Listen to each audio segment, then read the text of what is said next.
We are busy in discussion with that, my lord. We have engaged somebody, they're busy raising funds for that, my lord. You haven't consulted him? We haven't consulted with him, my lord. Mr. Mnisi, are you calling your client? They're in the same position, madam. We'll be using a joint experts.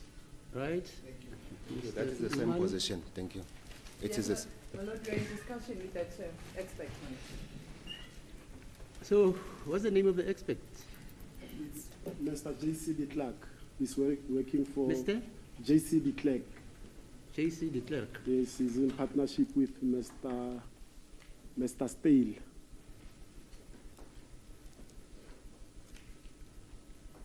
Now, when this witness finishes with his evidence, what's going to be the position?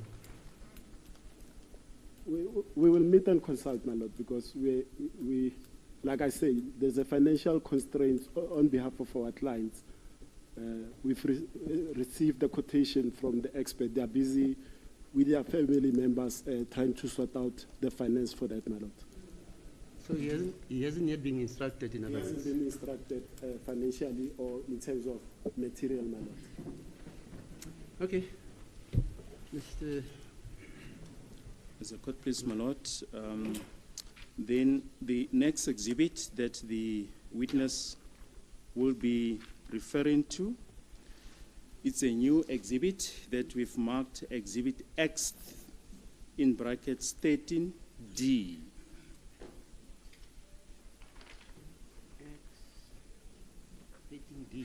Yes, 13D. It's a Section 212 statement by Warrant Officer Rule Officer. Rule officer? Yes, Rule Officer. Okay.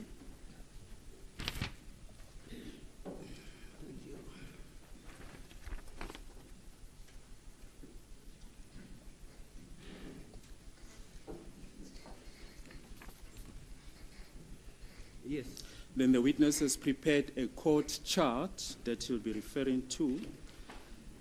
It's a new exhibit. It's been marked Exhibit X in brackets 13, in brackets E1 up to 5, up to E5. It consists of 5 pages. It's E1, E2, E3, E4, and E5. All right.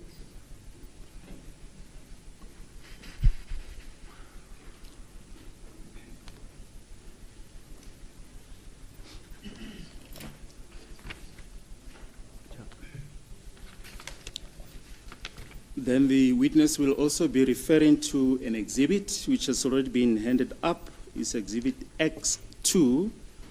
That is the extract of the firearm transfer register. That's the one that Captain Charlie testified about. Okay. All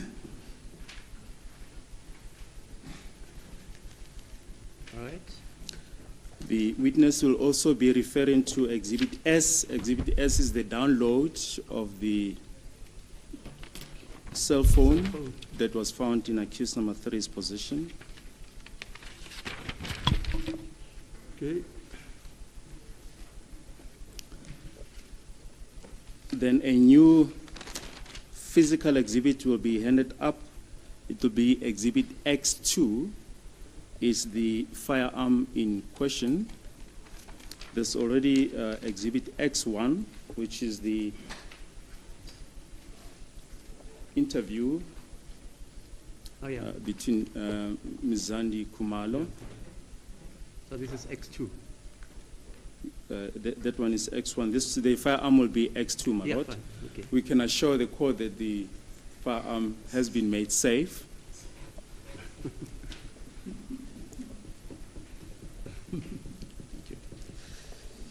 You mustn't adduce evidence. Yes. So there'll be no unpleasant incidents, my lord. Yeah, fine. All right. Yes, thank you. Thank you.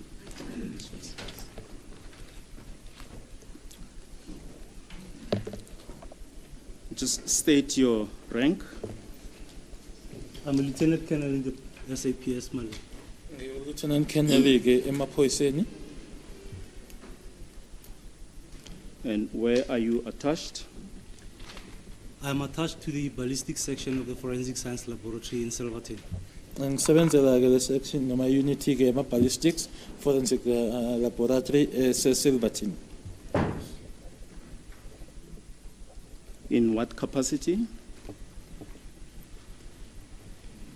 As a forensic analyst and crime scene reconstruction specialist. Nanjengomuntu owenza noma ke ohlola noma ohlaziyayo ke nokuthi ke aye kusona noma oyi specialist ke sazo indawo yezigameko noma ke e crime scene.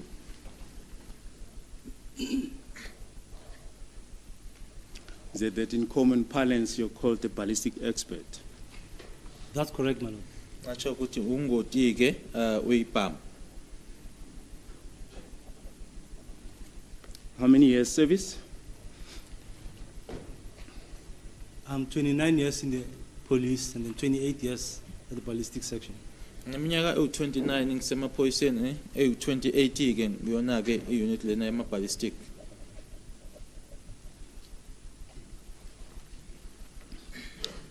Just want to show you exhibit X13 in brackets A. Can you identify that document for the court?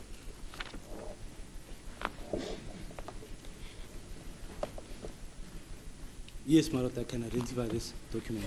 Exhibit 13A yebo ngiyamazi ke lo ophambi kwami. Is that your affidavit? That's correct, my lord. Istatement sami esifungele.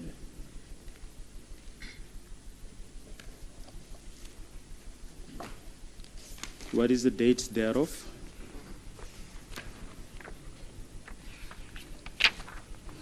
The date that it was signed. Yes.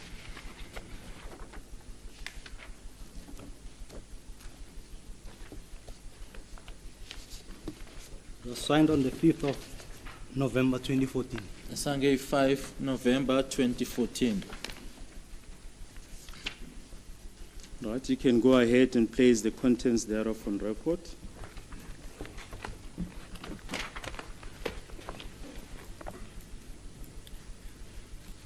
My lord, I'll start with paragraph 2. No, start at paragraph 1. Okay, In case this case goes somewhere else. Okay. I'll do so, my lord. I number 0471799/6. I am a captain, or as a captain by then, in the South African Police Services and in service of the state. I am attached to the ballistic section of the Forensic Science Laboratory. Can you read? I have been attached to the ballistic section since 1995 as an examiner of forensics, ballistic-related cases. I have up-to-date examined in excess of 5,620 cases. I examine ballistics-related cases as part of my daily task and testify on a regular basis in the courts of South Africa. I have successfully completed a 3-year in-service training course at the ballistic section in the theoretical practical application of forensic ballistic science. Imininingwane yakhe, sorry.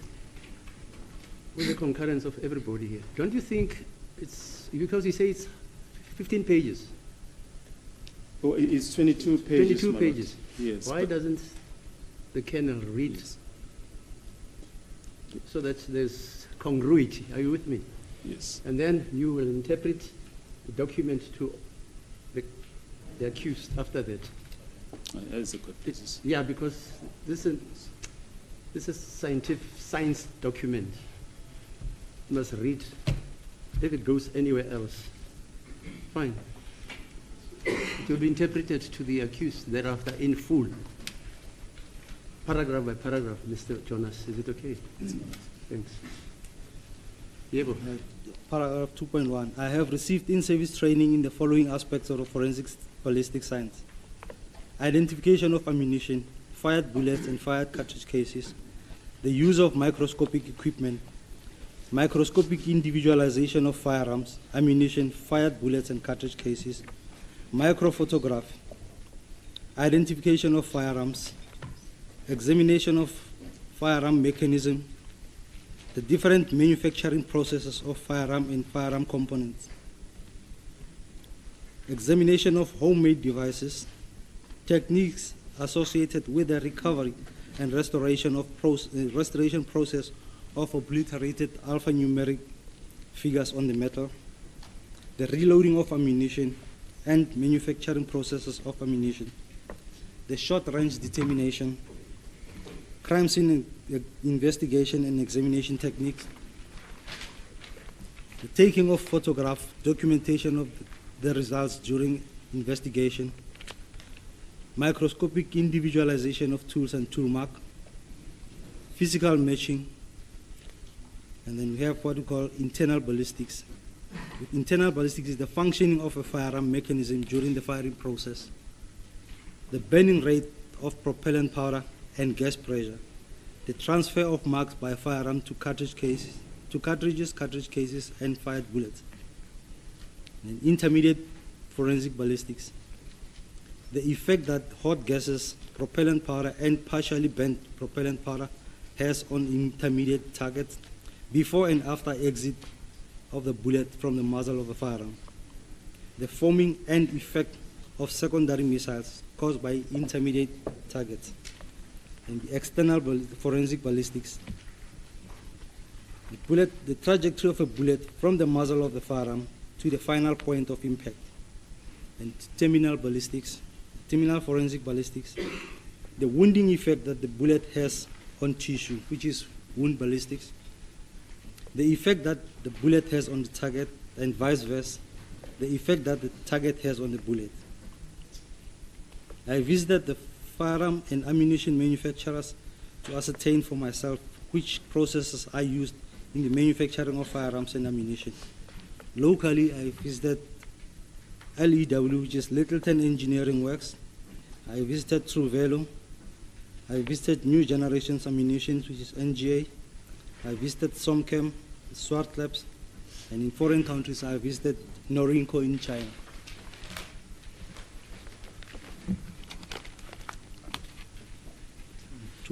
During August to September 2002, I attended the course presented by the Federal Bureau of Investigation, the FBI of the United States, which comprises of the following: the bullet trajectory reconstruction, techniques in firearm identification, gunpowder and gunshot residue. During November 2010, I attended the course presented by Ross M. Gardner of Bevel Gardner and Associates from the United States also, which comprises of the following: the bloodstain pattern analysis, level 1, bloodstain pattern analysis, level 2, and crime scene reconstruction, level 1. In 2012, but it's not on this, I also did the advanced bloodstain pattern analysis with Ross Gardner. In 2.9, I have obtained a national diploma in policy with the University of South Africa.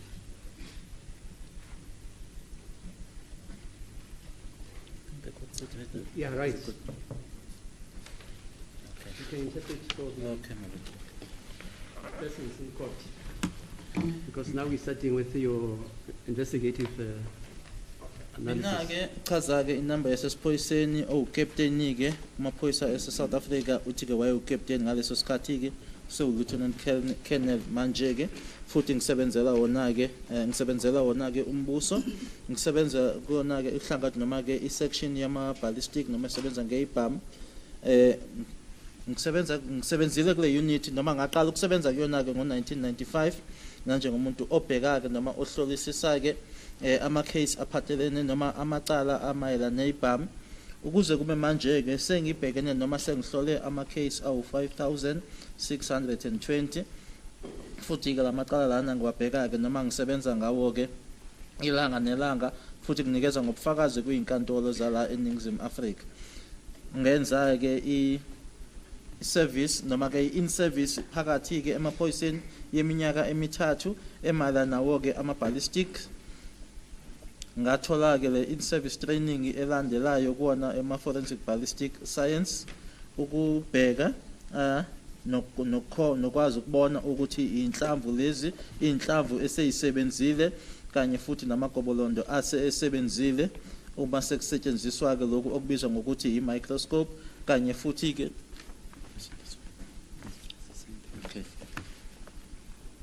uma usebenzisa yona-ke i-microscope kanye-ke nokusebenzisa yona i-microscope ukuthi uhlukaniseke phakathi kwe-ibhamu, iy'nhlamvu kanye futhi ney'nhlamvu ey'setshenzisiwe kanye futhi nawo amagobolondo, nokwazi futhi ukwahlukanisa ibhamu ney'nhlobo futhi-ke noma ukusebenza kwazo ibhamu, iy'nhlobo ezahlukahlukene zey'bhamu noma zokwenziwa kwazo ibhamu kanye futhi naloko okuhambisana nako, kanye futhi nokuthi ukwazi ukubheka nokuthi uboneke ukuthi lona-ke akusona-ke isibhamu sangempela kodwa yilesi abasibiza ukuthi-ke uzenzele. Indlela-ke eyihambisana nokuthola kanye futhi-ke nokubuyiselwa kwenqubo yalawo manamba lawo abizwa ngokuthi-ke amanamba lawo ama-serial number acishiwe noma-ke asesusiwe kusona isibhamu, ukuthi futhi uhlanganise inhlamvu kanye futhi nenqubo-ke yokwenza zona-ke iy'nhlamvu lezo, nokubheka-ke ibanga noma ukuthi nkathi-ke kudutshulwa ibanga belikangakanani, ukuphenya-ke kwiy'ndawo zeyigameko kanye futhi-ke ney'ndlela ey'thize-ke zokwenza lokho. You ended at page 3, no? Okay. Ukuthwetshulwa kwazo-ke iy'thombe kanye futhi-ke nama-documents, kulona-ke uphenyo, ukwahlukanisa-ke ukusebenzisa yona-ke inqubo abayibiza ngokuthi ye-microscope, nokuthi bekusetshenziswa ziphi-ke iy'khali, nokuthi uqhathanise futhi ukusetshenziswa kwey'bhamu noma ukusebenza kwey'bhamu uma ngabe kudutshulwa la esekutholakala khona-ke ukuthi kunokusha okukhona okubangelwa yiyona-ke impuphu kanye futhi-ke ne-pressure yayo igas, ukundluliselwa kwama-marks, ukudluliselwa yisona isibhamu noma-ke amagobolondo asesetshenzisiwe kanye futhi nazo iy'nhlamvu ey'setshenzisiwe, ukuthi-ke lawo magesi lawo ashisayo ukuthi ashiyane noma enzani-ke, kanye futhi nayo impuphu kanye futhi-ke nokusha okukhona noma okutholakalayo kuyona-ke i-target ngaphambi nasemuva kokuthi-ke inhlamvu isiphumileke la ngaphambili kuloko kubizwa ngokuthi i-muzzle yaso isibhamu, kanye futhi-ke nokwakhiwa-ke kanye futhi nokuthi-ke kusalane ngasemuva emuva kokuthi isibhamu sesidubulileke, ukuhamba kwenhlamvu uma sesiphuma kusona-ke isibhamu kuze kula iyogcina khona-ke noma la izothi iwele ngakhona-ke, kanye futhi nokuthi-ke uma sekudutshuliwe-ke ukuthi yenzani noma inhlamvu yenzani la kwisona iskin somuntu bayibuza ngokuthi-ke i-wound ballistic leyo, kanye futhi nokuthi-ke inhlamvu leyo yenzani-ke uma isishayile la ukudutshulwa khona, kanye futhi nokuthi-ke yena-ke noma la inhlamvu ishaya khona ukuthi yona-ke kwenzekani-ke emuva kokuthi inhlamvu leyo isiphumile. Ngaya-ke kwindawo ezahlukeneke ezenza ibhamu ukuthi ngiyobona-ke indlela abasebenza ngayo uma benza ibhamu kanye futhi ney'nhlamvu. Indawo engaya kuzona-ke i-Littleton Engineering Works LEW, eTruvelo, New Generation Ammunition, i-NGA, i-Somchem, i-Swartcliffe. Kumazwe-ke angaphandle ngaya eNorinco eChina. Ngo-August kuyofika-ke kuSeptember ka-2002 ngenza-ke i-course eyayenziwa-ke yi-Federal Bureau of Investigation abayibiza ngokuthi-ke yi-FBI eyase-USA. Yona-ke kwakwenziwa lokhu okulandelayo ukuthi-ke ukubheka-ke ukuhamba kwenhlamvu noma-ke ukwakhiwa kabusha-ke kokuhamba kwenhlamvu lokuba ukuthi uku-reconstructor indlela-ke zokuthi ukwazi-ke usibone-ke isibhamu kanye futhi nempuphu-ke le esalelayo noma-ke i-powder le esalelayo yaso isibhamu uma sekudutshulwa. NgoNovember ka-2010 kunekhosi-ke engaya kuyona-ke eyayenziwa uyena-ke uRoss M. Gardner waseBevel, uGardner kanye nama-associates ababuya e-United States of America. Yona-ke kwakubheka-ke igazi-ke u-level 1 kakunye futhi-ke ney'ndlela noma ama-pattern okubheka igazi u-level 2 kanye futhi nokwakhiwa kabusha-ke kwendawo yesigameko u-level 1. Ngathola-ke i-National Diploma esiphoyiseni kuyona khona e-UNISA, University of South Africa. You mentioned about 2012, which is not here. What did you say? I did the advanced Okay. pattern analysis. Khona-ke engabhaliwe lana abeshilo eyango-2012 kodwa-ke ayibhaliwe lana kule document. Okay, you can proceed. What is that? Is Can you it place that advanced? qualification on record? I did this advanced.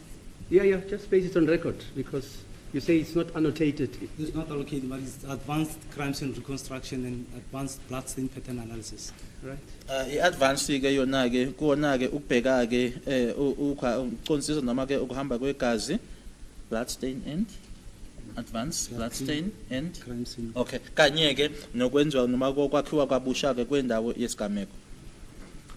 And where was this course presented? The course was presented here locally. Kwakuyi course eyayikhona ke la ekhaya. Now, Lieutenant Colonel, can we for a moment stand still at the cases that you've been involved in? Can you mention some of the noteworthy cases that you were involved in? My lord, I did a lot of cases. I was involved in the reconstruction of the Oscar Pistorius case. I was involved in the case of... Yeah, just a minute. Kunamacala amaningi ke engisengasebenza ngawo ke ngisebenzile ke la kwakhiwa kabusha ke isini noma ke indawo yesigameko kwicala lakhe uOscar Pistorius. Did you testify in that case? That's correct, my lord. I testified in the case. Nganikeza ngobufakazi kulelo cala lelo. In which forum was the case heard? It was in the High Court in Pretoria. Lelo cala ke laliqulwa khona la enkantolo ephakeme yasePitoli. Do you remember if any finding was made regarding your evidence? My lord, I can't remember the findings which you made, but he was found guilty based on my evidence. Ukuthi ke inkantolo yathini ke mayelana nobufakazi bami kodwa ngiyangikwaziyo ke ukuthi nje walahlwa ke icala noma watholakala ke enecala ngobufakazi engabethula. Yes. I also did the Luke Tibet case, the toddler who was hit by a stray bullet on the head while on the mother's lap. In Heidelberg. The name? No, it was in Joburg. The name, sir? Luke Tibet.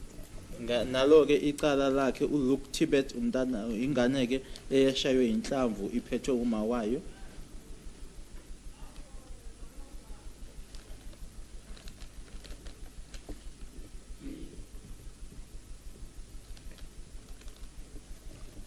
And talking of a case where a toddler was hit by a bullet whilst on the mother's lap, was there another similar case that we involved in Delmas? In Delmas, Involving a toddler on the mother's back? I did that one, but I can't remember the findings. I also did reconstruction on that one also. Khona ke nalo ngibuza ngalo ke laseDelmas kodwa ke ukuthi isinqumo saba yini noma inkantolo yanquma ngokuthini angisakhumbula. Is it correct that that case involved a deflection of a bullet on an overhead power line? Yes, I remember that one. Yes, can you It just was tell a us? shot fired and then the bullet hit the pole, deflected from the pole into the house, and hit the child who was in the house, went through the window, and the child was lying on the bed. Was not, but it was immediately after that, mother put him on the bed and was also hit by that bullet. Engikhumbulayo ke ngalelo cala ukuthi ke kwadutshulwa lapho yaseke inhlamvu iyoshaya ke ipole noma ke epalini yase ingena ngefastela phakathi ke endlini yashaya ingane eyayileli phezu kombhede. Do you remember in which forum this case was heard? It was also in High Court that case. Nalo ke lelo cala lelo lalisenkantolo ephakeme. Do you know if reliance was placed on your evidence or your report in that case? Well, I can't remember. Yes, that's fine. Ukuthi ke yanqumani ke ngobufakazi bami kulelo cala inkantolo angisakhumbula. Yes, other cases?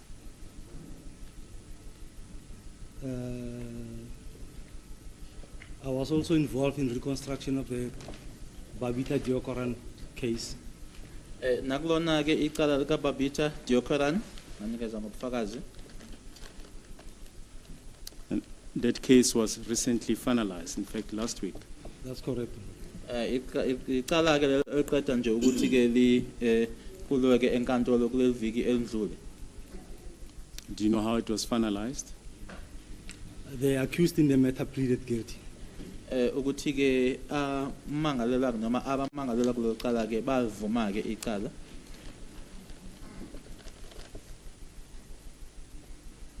Yes, other cases?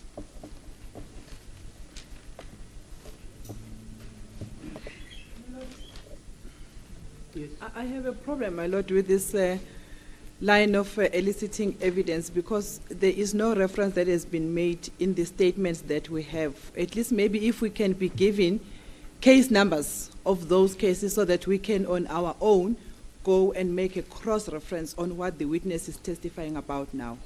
Because seemingly it becomes part of his evidence. I don't know the relevance on the part of the state. No, he's just testifying about his experience in giving evidence in court. So if the defense wants to get hold of those cases, you can do so. Thank you, my lord. If we can be given case numbers and the year, then we can be able to go and check those cases so that we can verify if this information is correct. At least or the not. ones he has quoted, I know them all. Yes. Unfortunately, I don't know them. I have to go and check them, my Yeah, lord. fine. Yes. Will be of assistance Yeah, to the just, defense yeah. in this regard, my lord. Fine, okay. Other cases you can remember, perhaps? I can, because I did a lot of cases. my lord. Yes. Angikakhumbuli nje onke ke ngoba bese ngishilo ukuthi maningi ke amacala ngaba kuwona ke. Any recent high-profile investigations? The recent one. Yes. The recent one that I did, my lord, it's last month, end of last month and beginning of this month. I was So elisha ke qedwe lenza manje ke uma kuphela nje inyanga endlule ke kuqala yona leni inyanga. Yes.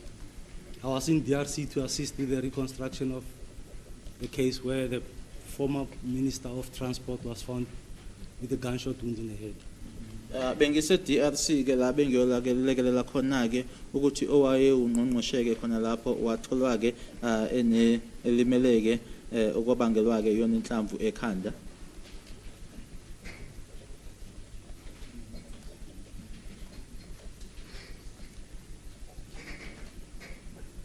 And can you just briefly tell the court about that? What were your findings? My findings on that case, my lord, it was mentioned that he has been assassinated, but when I did the reconstruction, I could tell that the wounds sustained are self-inflicted wounds. Lapho ke inkulumo yayithi ke umuntu owabulawa ke lapho kodwa ke uma sengihlola ke ngathola ukuthi amanqaba ke zenza wona ke. It's a very serious problem for us because now the witness is testifying about a case as far as No, the Mr. is Minister, concerned. this witness is telling us about his experience.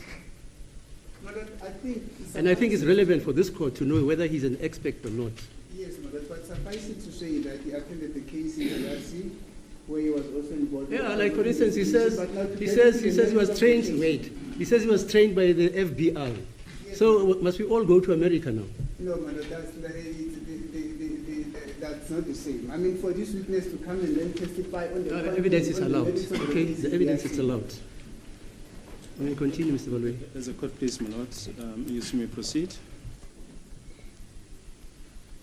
Yes, you were telling about your findings. I said the findings were that the wounds sustained were self-inflicted. Bebengikusho ukuthi akusonaka amanqaba abangelwa ke umunye umuntu kodwa ke abangelwa uyena ke. Any other cases outside the borders of the country wherein you were involved? My lord, I did a number of cases in Lesotho also. I was assisting Lesotho in a number of cases. Akhona ke amacala futhi amaningi ke engilekelele ngawo elisuthu. I can't remember the year, but I did other cases in Ivory Coast where 45 people were shot by the French soldiers or the French army, where I went with Professor Simon to reconstruct the incidents. Angiyikhumbuleke unyaka kodwa ke nase Ivory Coast ngaya ke la kunabantu abawu45 abadutshulwa khona ke ngihamba naye ke uProfessor Simons. And who is Professor Simon? Professor Simon was the pathologist who was working in Pretoria. Kwakuyi pathologist ke sebenza khona la ePitoli uSimons.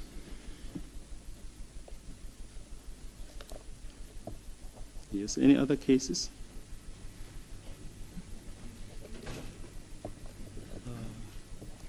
I can't remember. That's fine. Amanye amacala ngiwaphumbule.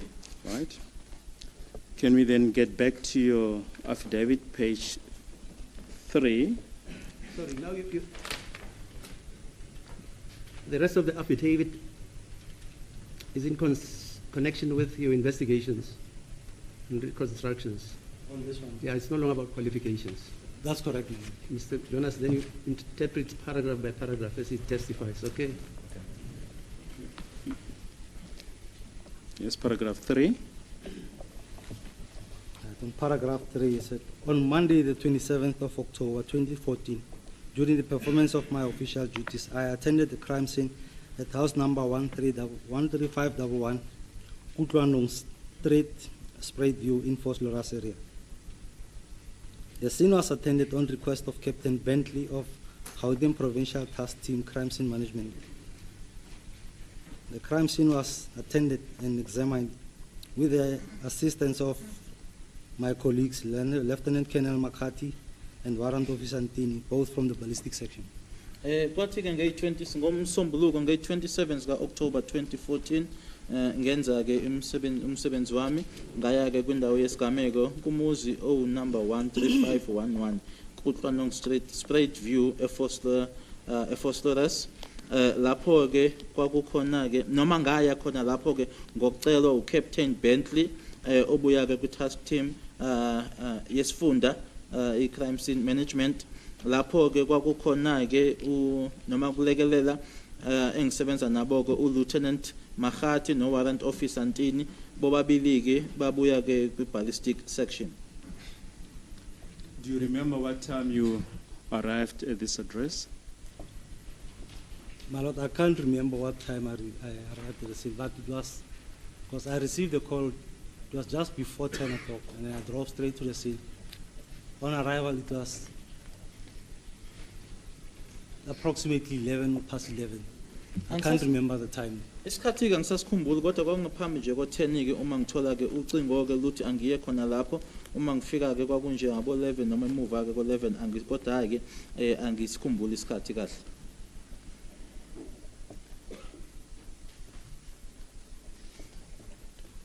Yes, you may proceed. The intention and scope of this forensics examination comprises of the following: crime scene reconstruction and bullet trajectory determination. Inhloso ke noma imbangela ke yokuya khona lapho ke kuyilokhu ke ukwakha ke noma ukubheka ukwakha kabusha ke indawo yesigameko kanye nokubheka ke nokuthola ukuhamba kwayo enhlanzi. I've attached the photos of the crime scene that I took on the day, as depicted on photo 1, which shows the address, the house number 13511, Kutlanong Street, Spruitview.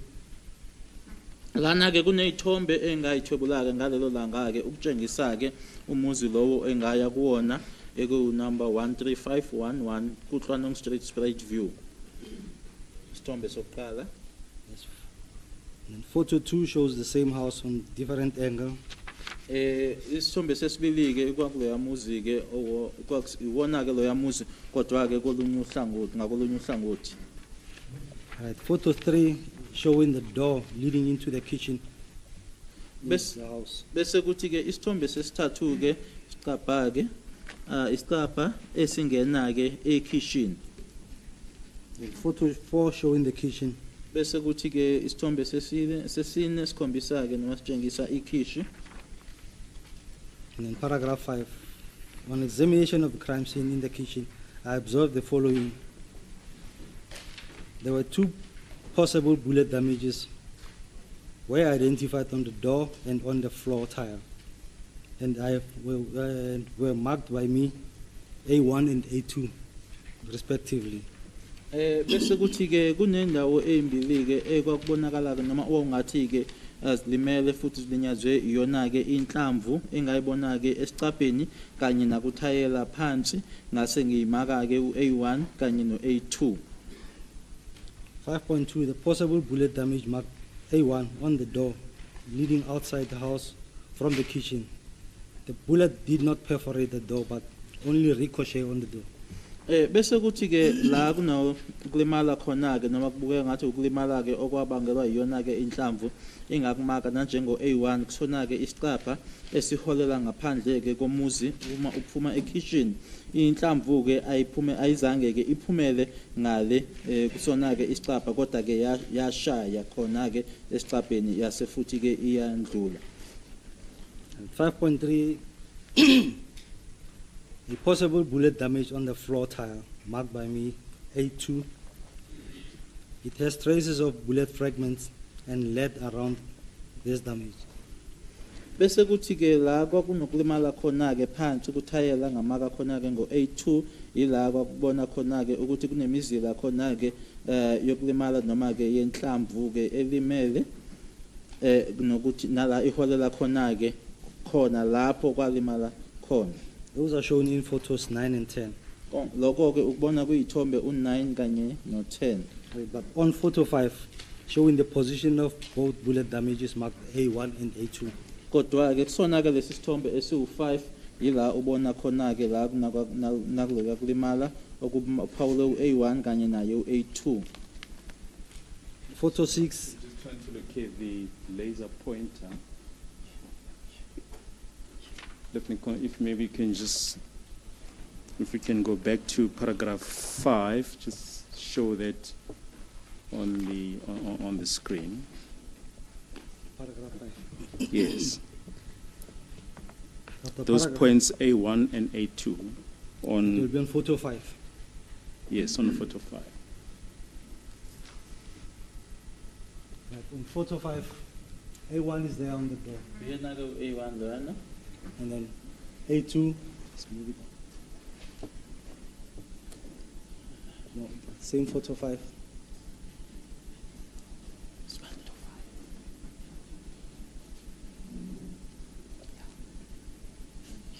Up again.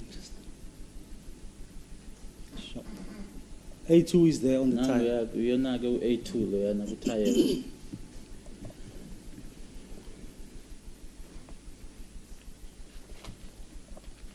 Yes, you may proceed.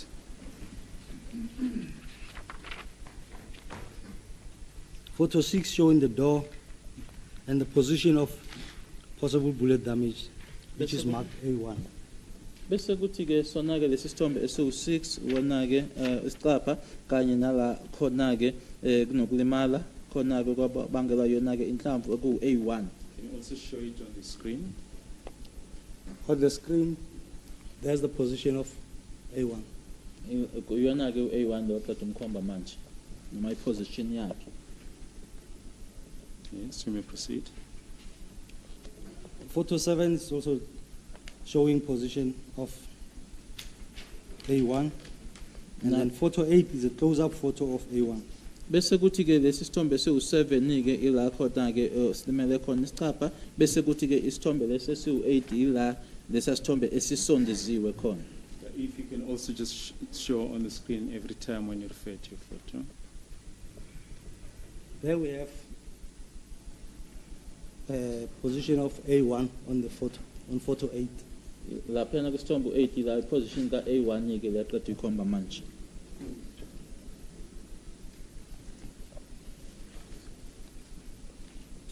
Photo 9, we have a close-up photo of bullet damage or bullet defect marked A2 on the floor tile. Bese kuthi ke lesi sithombe esiu9 ke la isithombe lesi esisondeziwe khona ke la konakele noma ke kwalimala khona phansi kuthayela. Which is depicted on photo 9 there on the screen. Sona ke lesi sithombe.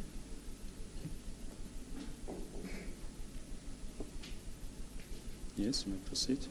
In photo 10 is the same defect of A2. And then on photo 10, you can even see the traces of lead around that defect.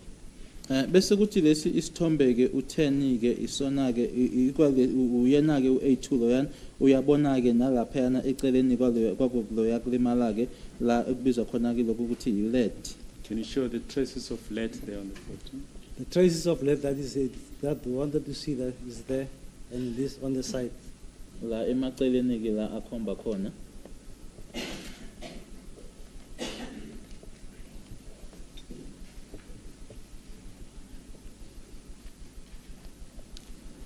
Yes, you may proceed. In paragraph 6, I was informed by Captain Bentley that 2 spent bullets were recovered from in the kitchen. One was found on the floor close to the possible bullet damage, and it was found by members of the local criminal record center, Jamestown, and the other one was recovered by members of the Gauteng Provincial Crime Scene Management Task Team on top of the cabinet next to the door. Ngatshelwa ke uyena uCaptain Bentley ukuthi ke kwakuneyinhlamvu ezimbili ezasetshenziswa ezatholakala ekitchen, eyodwa ke yatholwa phansi eduze ke nala la bengilethome bengiqeda uyikhombisa manje ke la ekwakunokulimala khona phansi itholwa yona ke amalunga eLCRC aseJamestown, kwaze kwathi eyesibili enye ke yatholwa amalunga ke ayo i-task team yesifunda ke saseGauteng phezulu nje kwekhabethe eduze nesicaba. Scott, please, my lord, may the TSA evidence be allowed? I think may this hearsay evidence be allowed? Oh, yeah. Are you going to call Bentley? I don't think the issues are much, in dispute. How do you know? Well, given the evidence that has been tendered so far, my lord, can be the point accepted is, are as you calling common Bentley? cause. Yes. Yeah. We'll come back to that aspect. Okay, fine. Yes. So you want the evidence to be provisionally allowed? As a court places. Okay. Defense? Yes. If it's provisionally allowed, my lord, I do not have an objection.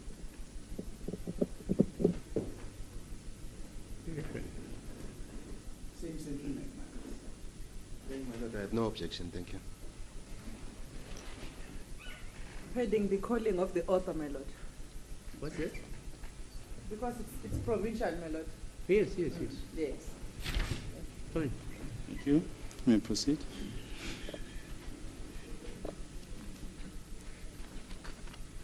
During examination, on paragraph 7, I said, during examination, I took measurements of the bullet damage as indicated on photograph 11 to 14.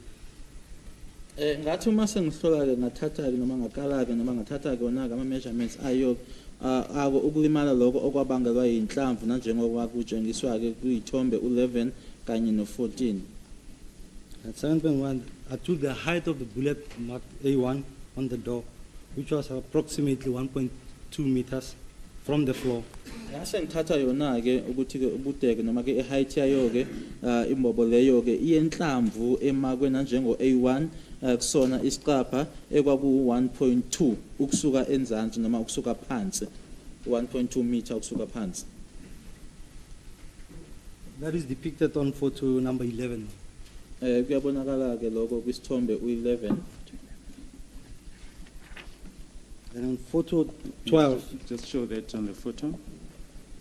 on photo 11, that's the position of the bullet hole, and then that's the measurement. I use the measuring tape to use. Iyona ke lena ke imbobo yenhlamvu iyona ke itape lena engiyisebenzisayo ke ukuqala. Photo 12 is a close-up photo of the same measurements as it's there, 1.2 in line with the Nanjenga ubona ke lapha yana ke uwena ke 1.2 leyana sondeziwe lesasithombe.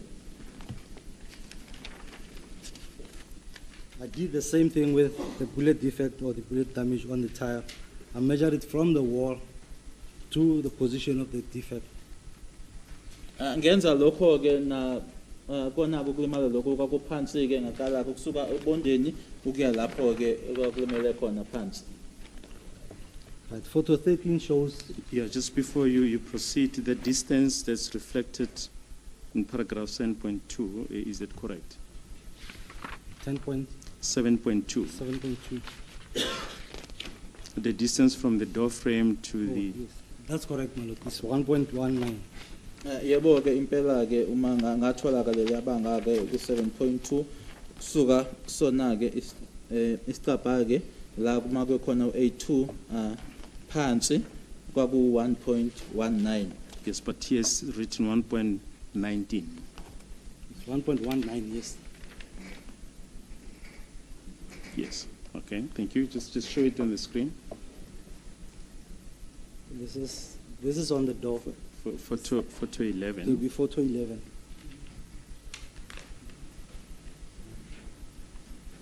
No, photo 11. 13. Let's go to photo 13. But when you look at photo 13, there's the wall there next to the frame of the door, and then there's the mark there. So the distance from the wall to that mark is 1.19. Oku 1.19 ukusuka lapha ebondeni kunala khona ke kulimele khona. And then photo 14 is a close-up photo of that. There's 1.19 in line with the defect that we have on this. Uyena ke loyena u 1.19.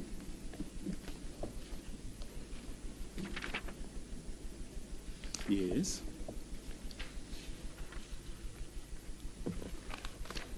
My lord, that was all that I did at the crime scene. Iloko ke engakwenza ke kuyona ke indawo yesigameko. From paragraph 8, the next day on Tuesday, the 28th of October, 2014, I attended the post-mortem at Jamestown Mortuary, and the post-mortem was conducted on the body of an African male with body number 2076/2014. Kwase kuthi ke ngolesibili ke nge-28 zika October 2014 ngase ngiya ke emakhazeni ase Jamestown la engaya khona ke kwakune postmortem khona ke yona ke yenziwa ke umzimba ke womuntu wesilisa ke umuntu omnyama nale number ke u2076/2014. The body was the post-mortem was conducted by Dr. Steenkamp. Eyenziwa ke uyena udokotela uSteenkamp. It's the pathologist who testified yesterday, is that correct? That's correct, ma'am. Uyena ke benikeza ngobufakazi izolo. So God, please, my Lord, we have requested that these photos not be shown on the screen. Yeah, quite. We make the same request. Yeah. Photo 14 showing the body of the deceased at the mortuary.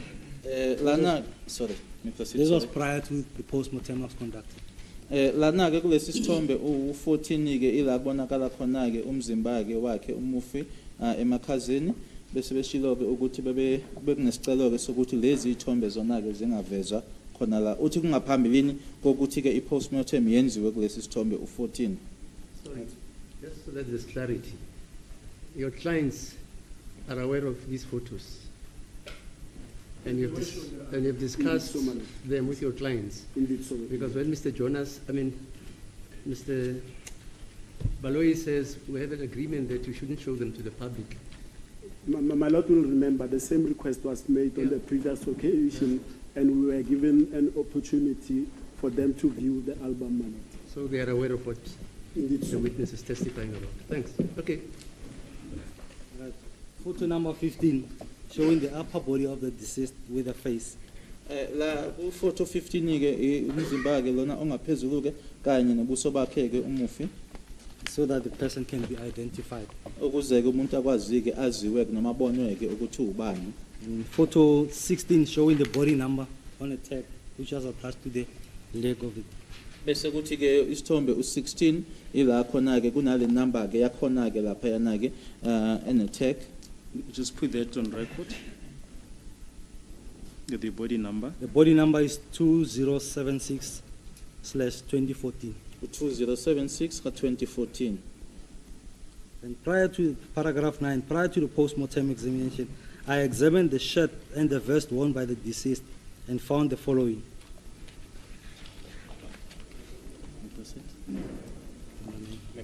Okay. Right, 9.1, the possible bullet hole on the chest position of the shirt, and I marked it S1. Ngase ngithi ke ngaphambilini nje ukuthi ke i-postmortem yenziwe ke ngase ngihlola ke ihembe kanye ke nevest eyayigqokwe uyena ke umufi ngathola ke imbobo ke noma ngaba imbobo ke ebangelwe inhlamvu khona ke la esifubeni kulona ke i-shirt lelo ngase ngimaka na ngo S1. Yes. Which photo shows that? The photo 17 showing the position of the hole on the shirt. Isithombe ke u17 esikhombisa ke lokhu engiqeda ukufunda manje. Right. Photo 18 is a close-up photo of the same hole on the shirt. Bese kuthi ke u18 isithombe esisondeziwe ke sayo ke leyo mbobo leyo. 9.2, the possible bullet hole at the back side of the shirt and marked it S2. Bese kuthi ke u9.2 okungaba ke imbobo ke ebangelwe yona ke inhlamvu ngasemuva ke kwayo ke ishirt noma ke iskipa ngase ngimaka ke nanjengo S2. That there's a possible bullet hole in the chest, visible position on the chest position of the vest worn by the deceased, which is marked V1. Bese kuthi ke kuyona ke ivest ayigqokile ke nalapho kunembobo ke engabangelwa ke inhlamvu ngase ngimaka uV1. So which photo depicts that? Photo 21 depict that. Kuyabonakala Sorry, photo 20 depict that. Kuyabonakala lokho kusithombe u20. Then possible bullet hole at the back side of the vest of the deceased marked V2. Bese kuthi ke nalapho ke imbobo ke engabangelwa ke inhlamvu ngasemuva ke kwayo ivest ngase ngimaka uV2. Right. What I did here, the S is for the shirt. On the shirt, S1 is the entrance, S2 is the exit. And on the vest, V1 is the entrance, and then V2 is the exit. Lana ke kunalo S1 no S2 kube no V1 no V2 US ukhuluma ngayo ke ishirt noma ke ihemba eligqokile uV yivest uS1 ke ila inhlamvu eyangena khona ke sona ke iskipa bese kuthi uS2 ila inhlamvu eyaphuma ngakhona uV1 ila inhlamvu eyangena khona kwivest bese kuthi uV2 ila inhlamvu eyaphuma ngakhona ke ngasemuva kuyona ivest. Which photo shows V2? The photo that shows V2 is photo 21, position of V2. uV2 ke yena ke uyabonakala kulesithombe esiku21.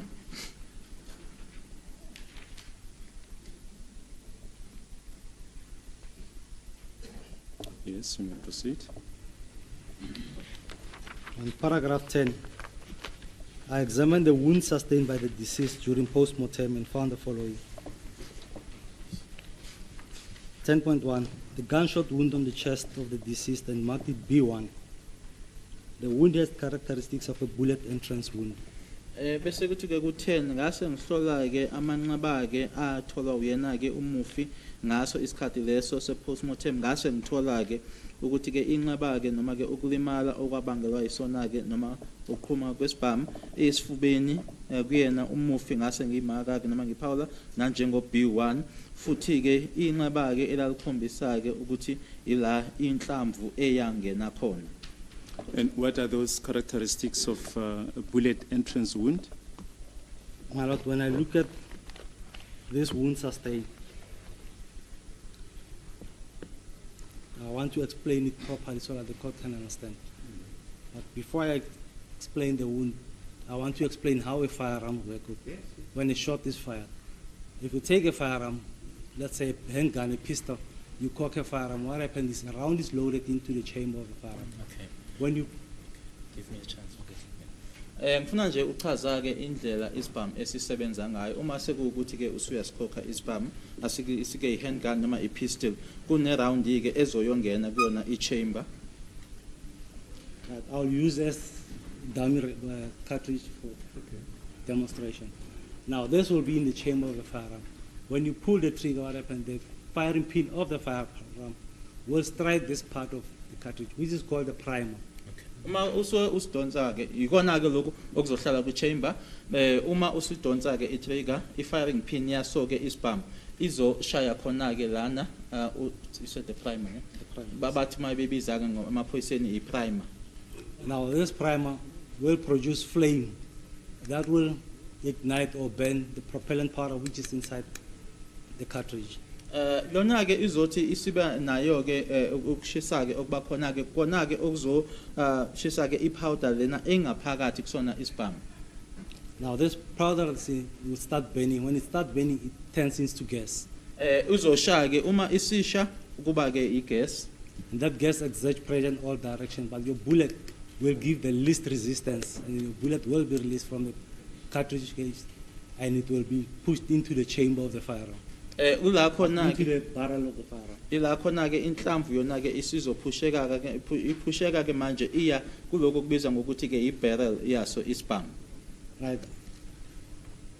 Normally the bullet, it's a little bit bigger in diameter than the barrel of the firearm.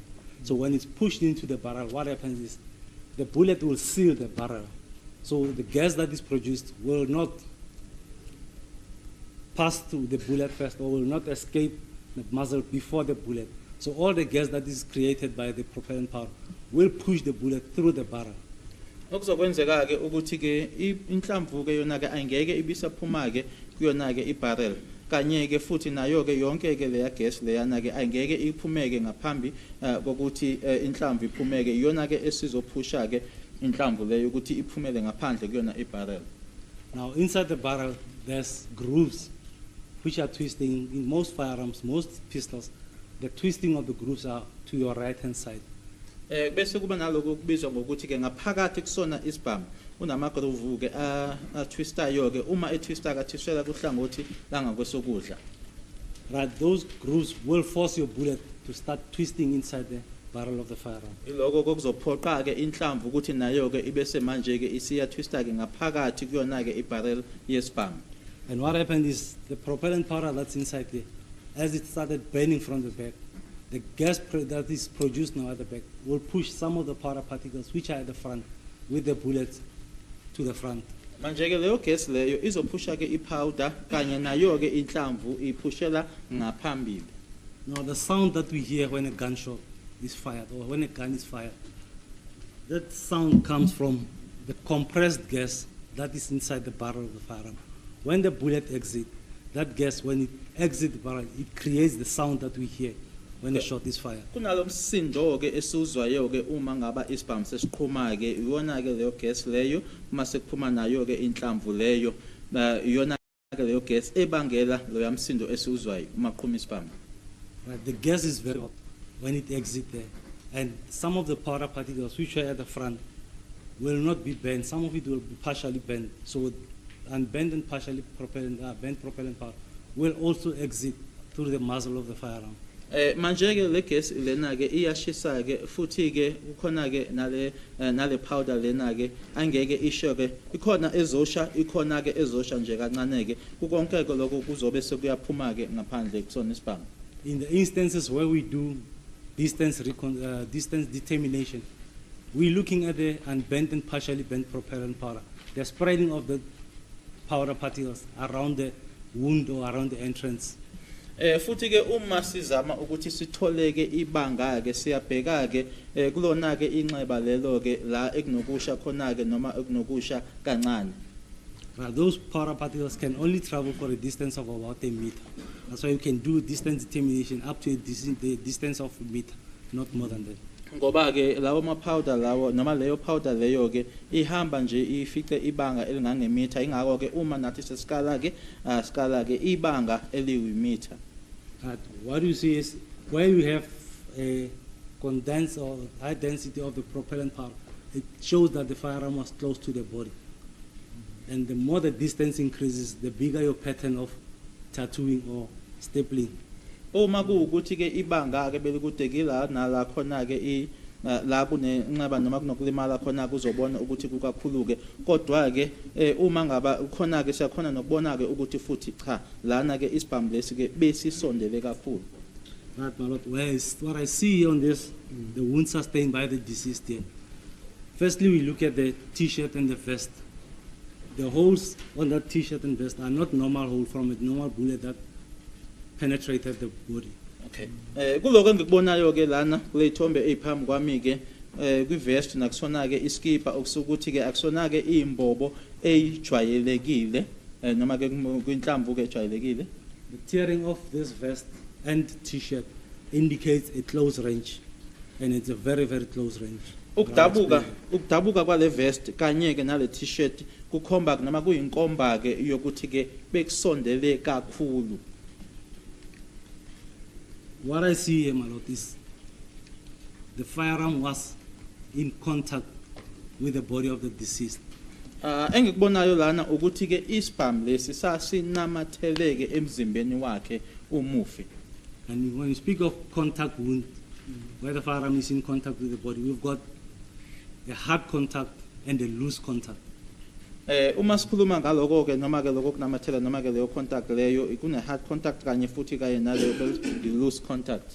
Right. In case of a hard contact, what happens is when a shot is fired, all the gas and unbent and partially bent propellant powder will penetrate into the wound, will be found into, if the person has been shot, inside the wound during post-mortem, you will find the propellant powder particles, and the burning will be inside the wound, not outside the wound. Kulokho ke uma kuukuthi ke isibhamu lesi ke besinamatheleke noma besisondele kakhulu ke lokho kusha ke noma ukusha kancane ke angeke ukutholeke la ngaphandle kodwa kutholakala ngaphakathi kulona inxeba. In the case of a loose contact, it's where the firearm just touched the body. It's not pressed against the body, but it just touched the body.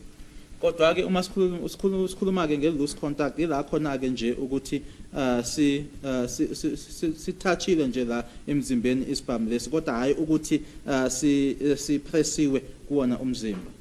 Now in this case, it's a loose contact shot where the firearm only touched the body. Kodwa ke lana ila nje kuphela ke ungathi nje isibhamu nje sathatha emzimbeni. Now, what causes the wound to appear like this is because the firearm has touched the body. When a shot is fired, the nose of the bullet, when exiting the barrel, starts pushing the skin. So because the skin is elastic, it creates a very small gap between the muzzle and the skin. When the bullet penetrates, some of the gases will penetrate with the bullet, then unbent and partially bent propellant powder will also bend or will also penetrate into the wound. And the gas that comes after that will bend the wound, the skin around the wound, and will tear the clothing that the person was wearing. Ngoba ke lana ke igebe nje belincane kakhulu ke phakathi kwayo inhlamvu kanye futhi ke nawo umzimba noma ke lokho awayegqokileke yiloko ke kubangela ke ukuthi kube nokudabuka ke kwimpahla yakhe futhi ke igas elandela kamuva ke iyona ke lena ezobangela ke ukuthi kube nokusha ke okungaphakathi. Right. If we look at photo number 23, which is the entrance wound on the chest. Masibheka ke lana ku 23 ila khona inhlamvu eyangena khona esifubeni. There's tearing of the skin around 7 o'clock and also around 3 o'clock. So where the skin has been tearing, that is caused by gas. Kunokudabuka okukhona ke kwi-skin kuma angles noma kuyinhlangothi ke ezahlukeneke u3 o'clock to 7 o'clock ayibizileke. So the burning that you see underneath and at the top, where the skin tends to be a little bit reddish, that's where the skin was burned by this gas. La ubona khona ke kungathi kunokusha ke ila khona ke iskin sakhe ke sashiswa khona igas leyo. These are the indications of a loose contact shot. Ila iloku ke okuyinkomba ke yokuthi bekuyi loose isibhamu lesi uma siqhuma ke bekuyi loose contact.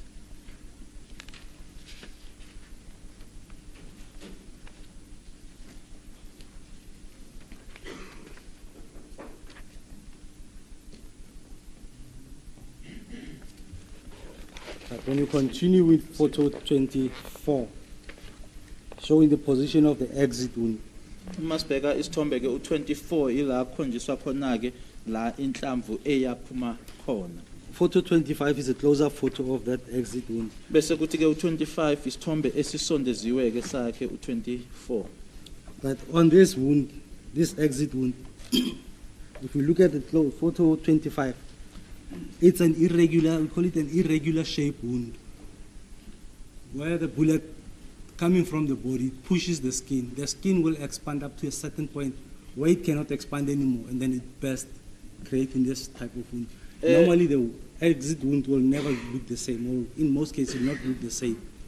La inhlamvu ephume khona ke angeke kufaneke noma angeke yebo angeke kufaneke ngoba lana ila inhlamvu khona ke manje uma isiphuma ke emzimbeni isipressa ke iskin lesi bese kuthi ke naso ke siyavula noma siyadabuka ke sibone ke le shape lena ke esithi ke akusiyona ke ishape ejwayelekile noma ke esivamise ukuthi siyibone. On paragraph 11, I also took measures of the wounds from the heel of the and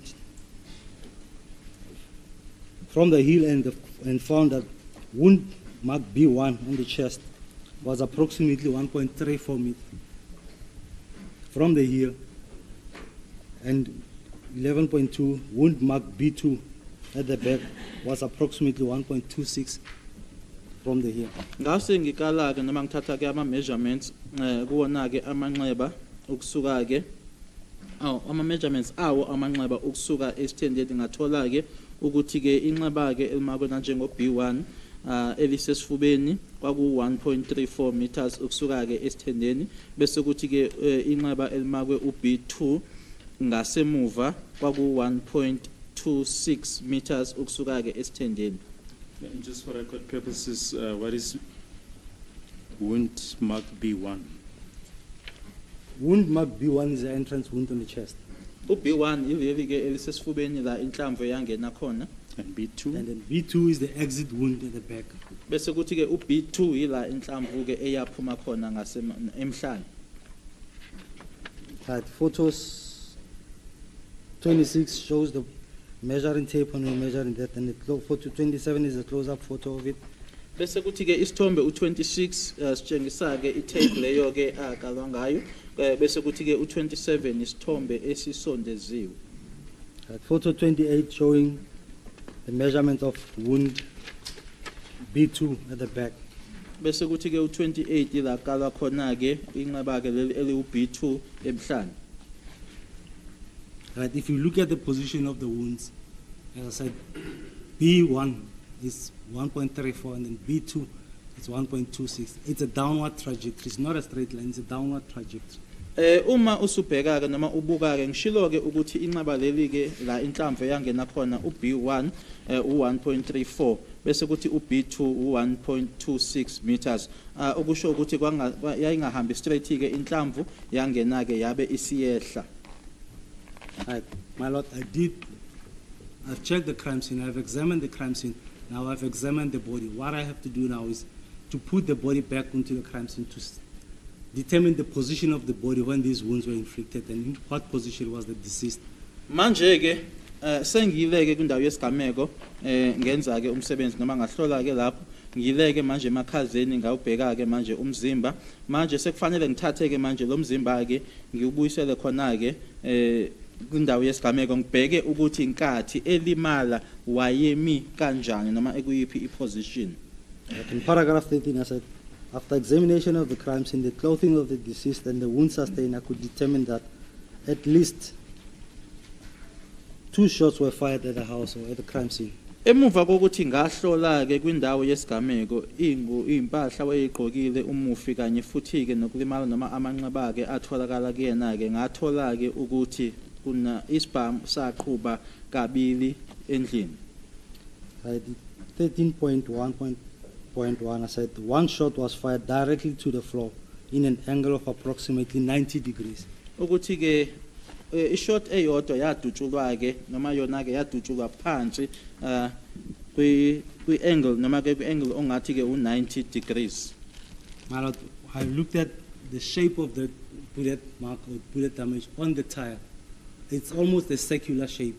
Now what does that tells me is if you take a firearm, you fire it at the 90 degrees, your bullet will hit the floor and will hit it on the center part. So meaning your bullet will hit the floor in this thing. And it transfers all the energy that it has to the center part on the floor.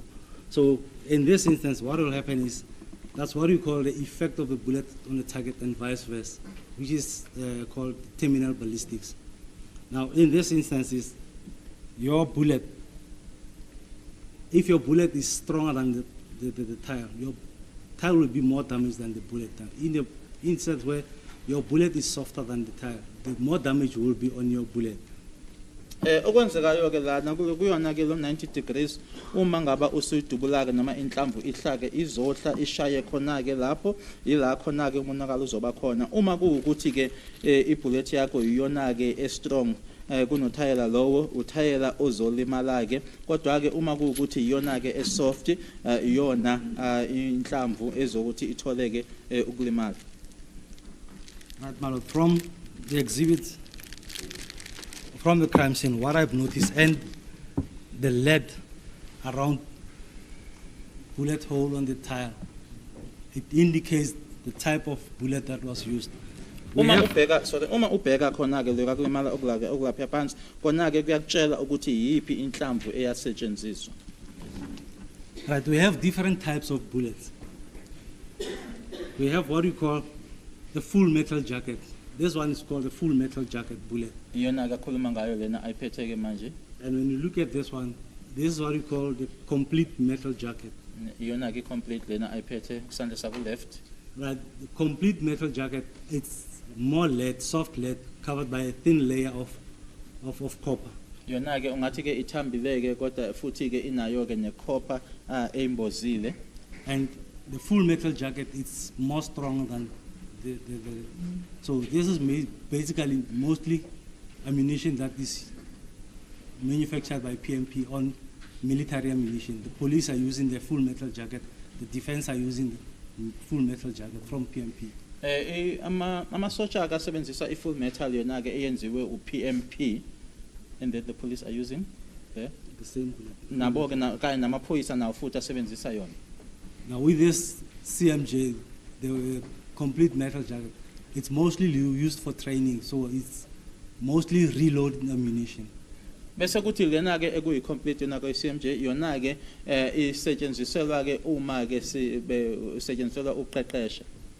Right, if you look at bullet hole on the tile, when I say it's at a 90 degree, the tile is harder than this soft bullet. So on impact, the tile was, the bullet fragmented. Uma ubheka ke lokakulimala okwakuphansi ke kona uthayela ke thola ukuthi ke uthayela ke noma lapha phansi kwakustrong ke kunayo ke inhlamvu ingakho ke uma itholakala inhlamvu yatholakala ke inokulimala nako. And when you look at that, the lead that we see around it is the lead that's coming from this bullet. And some of the fragments were spread around the area. And I said, if somebody was close to that area, it's more likely that they could have been hit by the fragments from this bullet. Futhi ke uma ubheka ke kuyona ke leya ndawo leyana ke ukuthi lokho ke okulimala noma ke kuneyindawo ezithize amaphathi athize ke asala khona lapho uma kuukuthi kwakunomuntu oseduze lapha yana ke loyo muntu loyo ke wayengathi ke akutholeke ukulimala kwako lokho. Right, the bullet fragment that I have received from the crime scene, it's this one. It's consistent with the CMJ bullet that was, was deformed on impact on the tire. I just show it to the defense. Uthi ke yona awayithola lapha yana lena ke futhi ke iyahambisana ke naloka kulimala okwatholakala lapha yana. You've seen it, Mr. Baloyi? Yes, we'll get to the chain as Yeah, no, fine. But I'm just saying, that's for the cake.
Hayi nami ngifuna ukuyibona phela.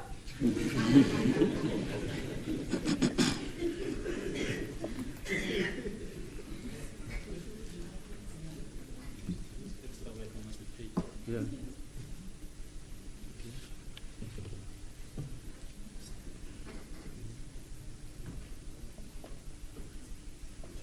Okay.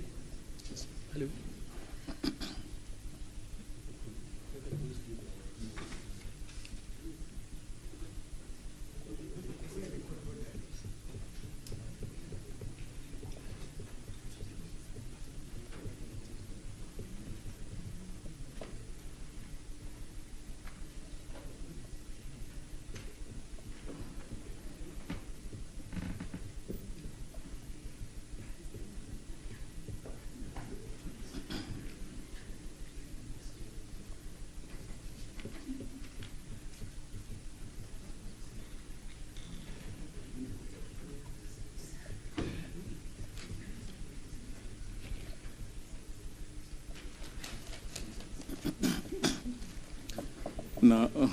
Colonel, you mentioned that if someone was close to the point of impact on the towel, they would have been hit by the bullet fragment.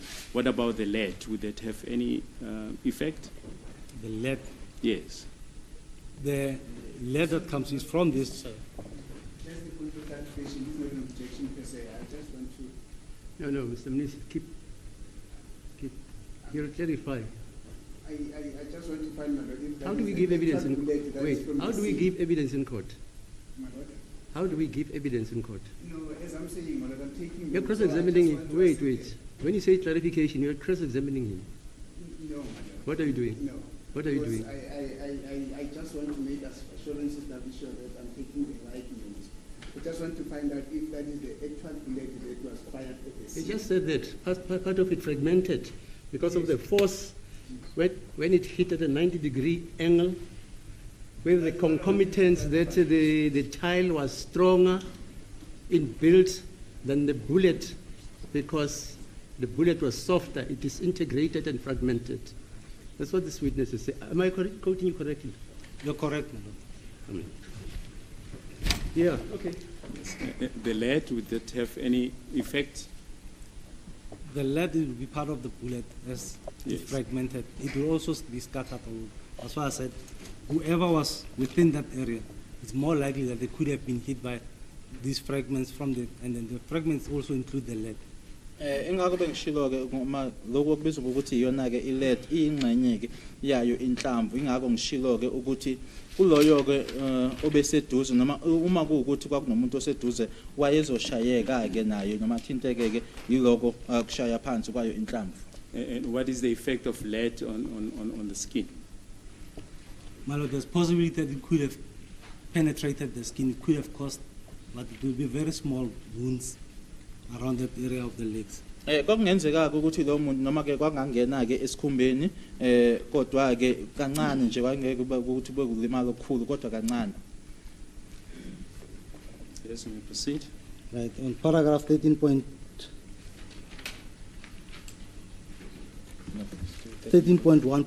Yes, Yes, before you proceed, 13.1.1, can you just 13.1.1. yes, can you just refer to the relevant photos? On the relevant photos, Yes. it will be photo 14.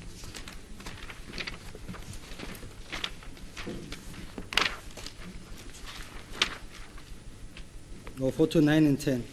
That's more clearer. U9 no10 ke izona ke ithombe eqamileke mayelana nalokho bengiceda ukufunda manje ke.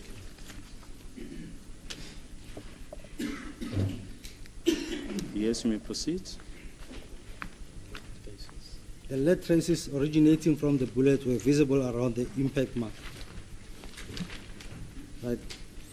13.1.2. The other shot was fired in the direction of the door at a slightly downward angle. Bullet damage marked A1 on the door had characteristics of an unstable bullet. Can you just explain what is an unstable bullet? Right. My lord, as I said, the grooves in the barrel of the firearm will force the bullet to spin. When the bullet exits the firearm or the muzzle of the firearm, it will come out in a spinning movement, so it will be rotating.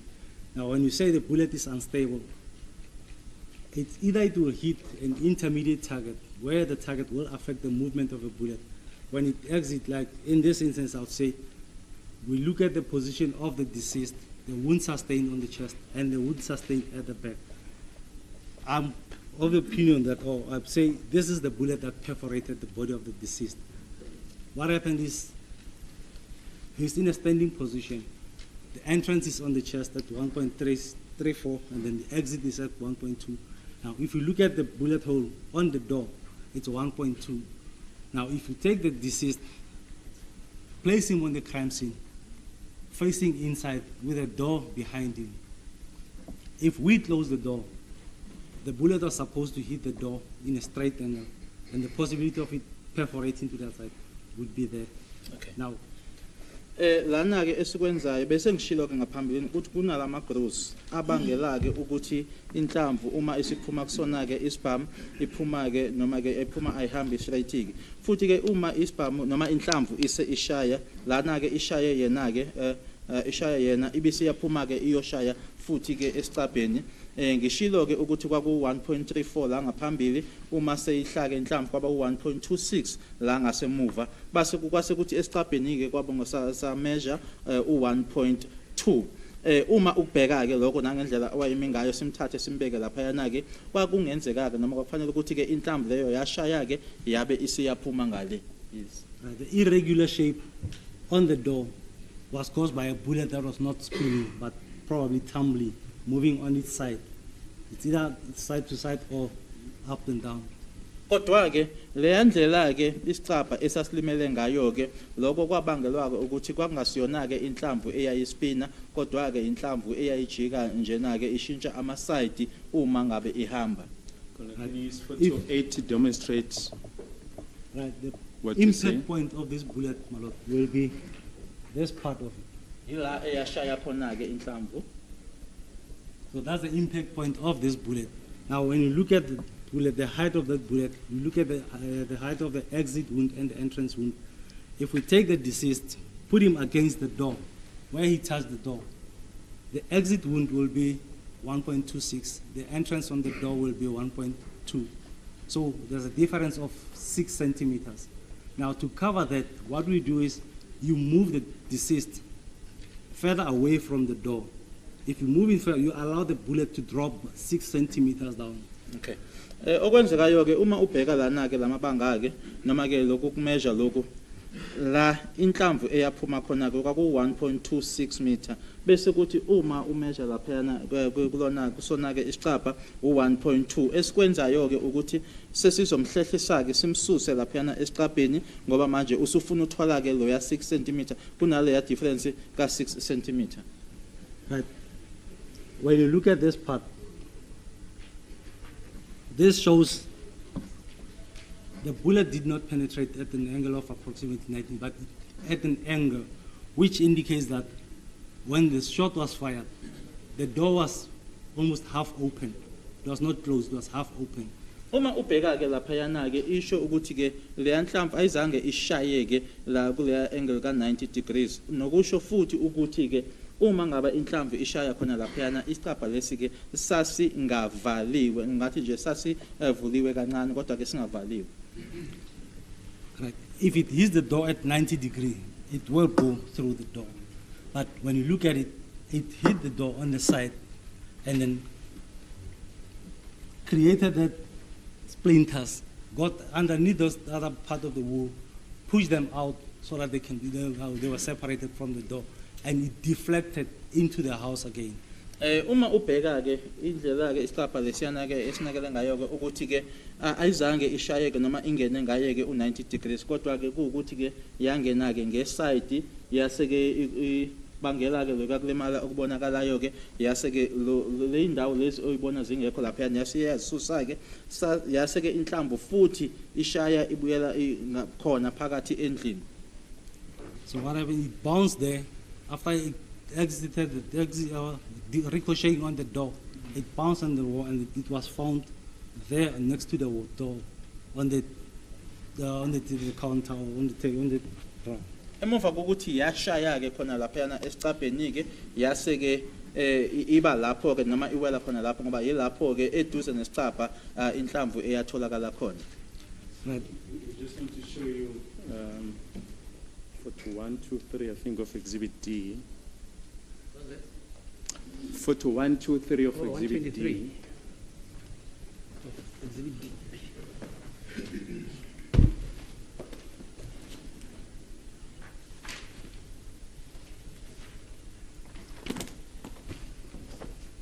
And then 124.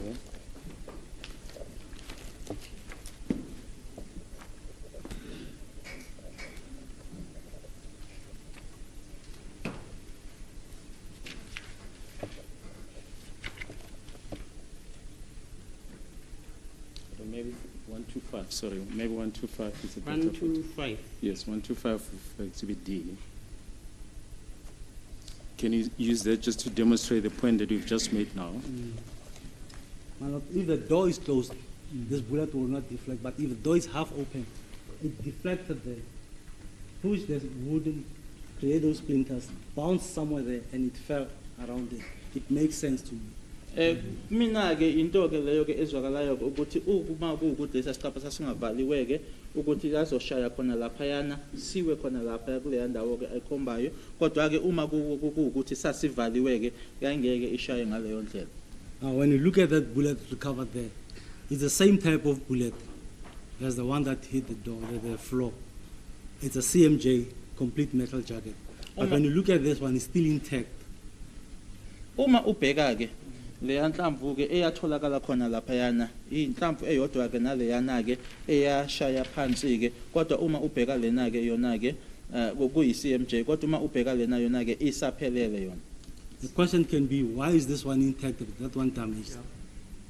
Kodwa ke umbuzo ungaba ukuthi ke kungani ke ukuthi le yana ke bengiqeda ukuyikhombisa lana ke ukuthi limele yona kodwa lena yona ke isaphelele. But as I explained, this bullet went through the human tissue, the soft tissues, of which reduce the speed and the energy that the bullet has. Ukuchaza ke ukuthi lena yona ke inhlamvu yashaya umuntu lokho ke okwaseke manje kuhlisa ke isivinini ke noma ke indlela ke ehamba ngayo. The wooden door, it's softer than the bullet, so more damage is on the door than on the bullet. Nokuthi futhi ke isicapha lesiyana sona ke si soft kunayo ke inhlamvu ingakho ke ukulimala okukhulu kusona isicapha kunenhlamvu. So when it hit the door, it has already lost the stability and it has lost a lot of energy. So the transferred energy to the door will not be that effect, or the damage to the door, the impact to the door will not be that severe to damage the bullet. Ngoba ke uma manje isishaya sona ke isicapha ke ayisahambi ke ngendlela ebihamba ngayo ke ayisekho stable ke uma kusebenziswa itheme yakhe bayisebenzisayo ke emaphoyiseni ingakho ke manje umuntu ukulimala okuzaba kwisicapha angeke kuzoba ke ikona okukhulu ngaphezulu kwakwinhlamvu. So the bullet was recovered still in a good condition where it can be used for comparison. Manje ke nkathi itholakala inhlamvu yatholakala ke isekusimo ke ekuseyisona ukuthi ke futhi ingakwazi ukuthi iqhathaniswe. We just want to show 127. 127. Yes, of Exhibit D.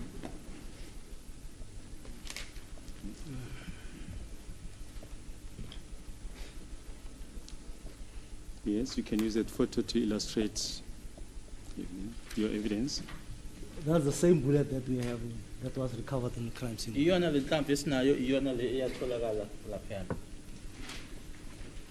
127. Yes, yeah. Okay, yeah. Yes, you may proceed.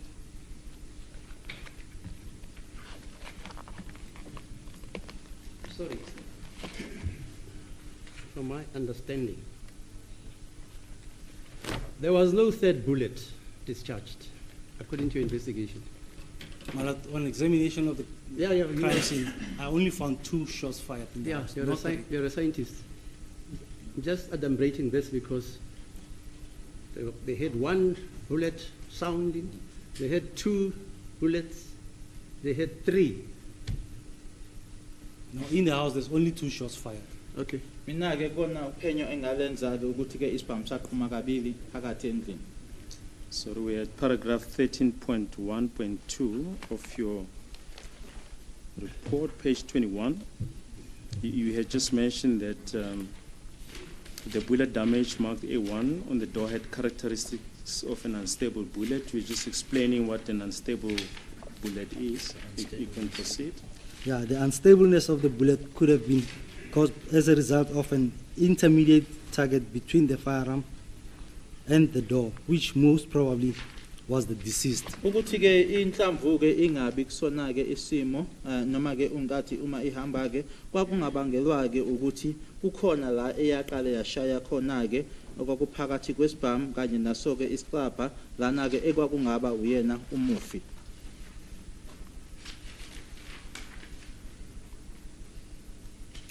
In 13.2, the deceased sustained only 1 bullet entry wound which is marked B1, and this wound had the characteristics of a contact shock. There was soot or blackening around the wound caused by the gas originating from the muzzle of the firearm and was found inside the wound also. There was also the bullet exit wound marked B2 at the back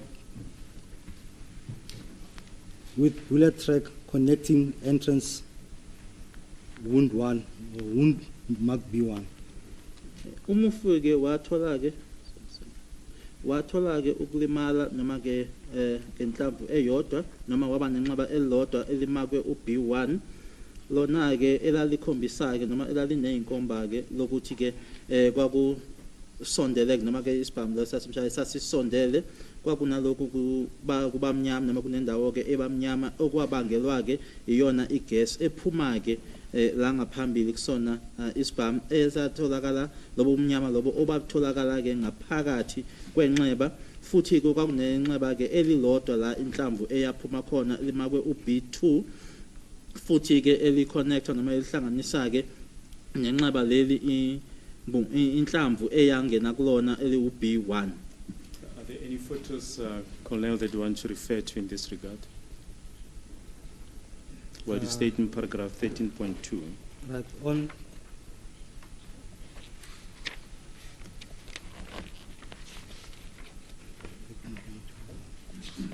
that would be explained by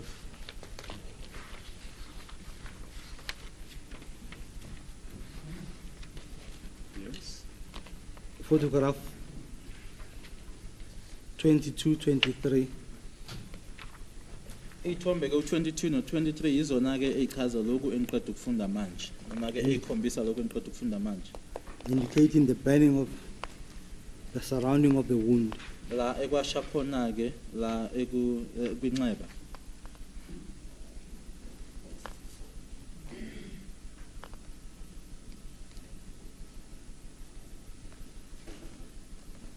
Yes, you may proceed.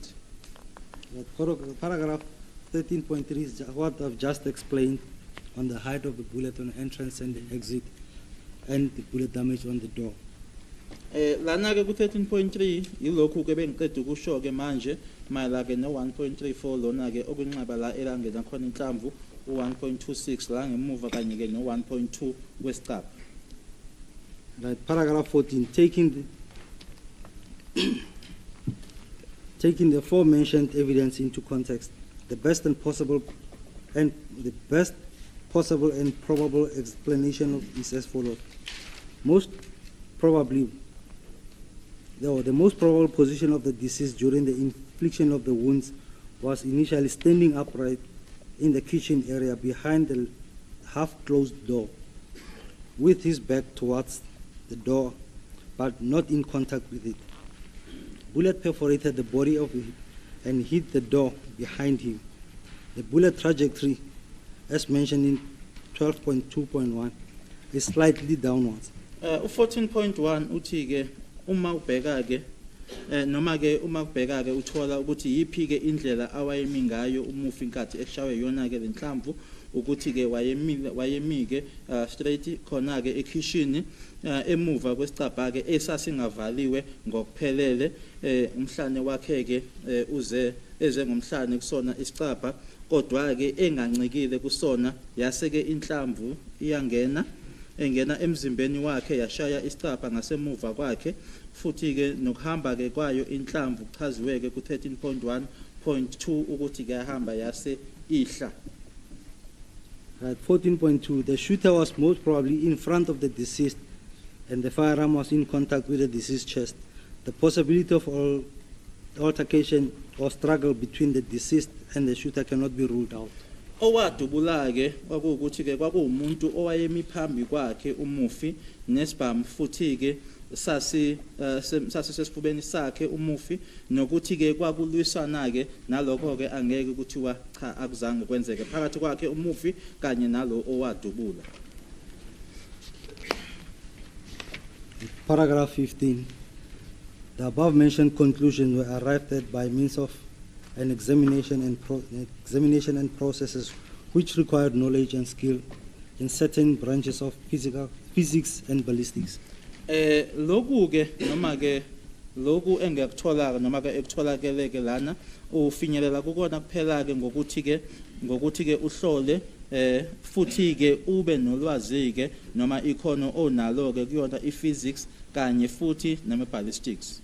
Paragraph 16, I know and understand the contents of this declaration. I have no objection in taking the prescribed oath. I consider the prescribed oath to be binding on my concerns. Ngiyakwazi futhi ngiyakuzwa noma ngiyakuzwisisa ke lokhu okubhaliwe khona lapha anginankinga ukuthi ngakufungela nokuthi ke kuyangibophezela ke kuyena unyembeza wami. And do you confirm the correctness of your affidavit and stand by the contents? That's correct, my lord, I do. Uma ukuthi kuyiqiniso ke ekubhaliwe ke kule ncwadi engiyifungele. My lord, we'll just request that the bullet fragment be handed in as Exhibit 3 and the bullet head or the projectile be handed in as Exhibit 4.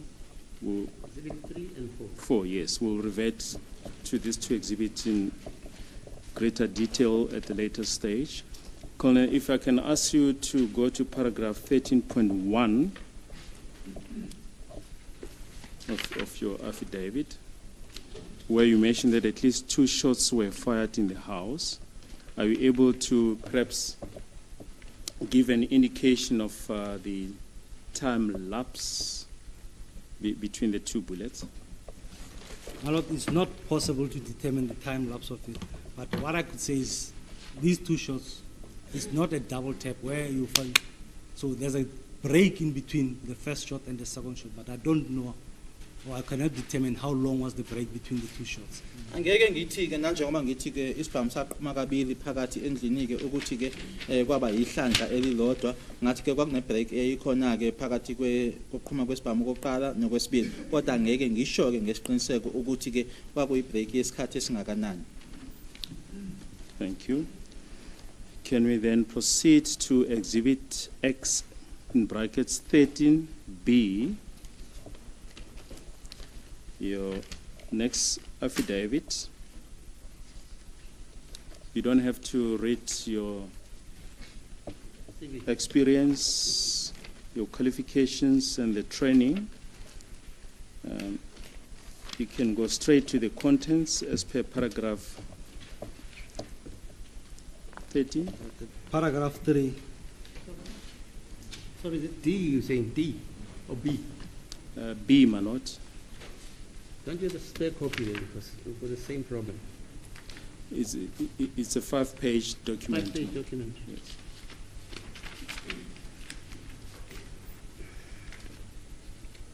It's in this small. Yeah, in the X bundle, my lord. The Can X I bundle, just the put- bigger yes. one. In other No, words. no, the smaller one. Okay. Yes, or if the court can just give me this exhibit that I've just handed up, I'll just. Yeah.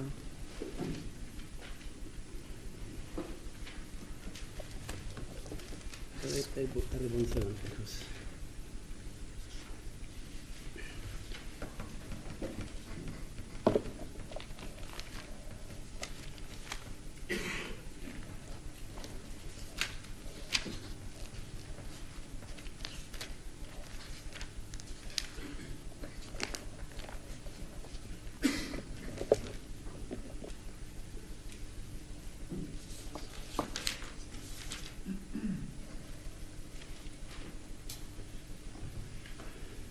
thanks.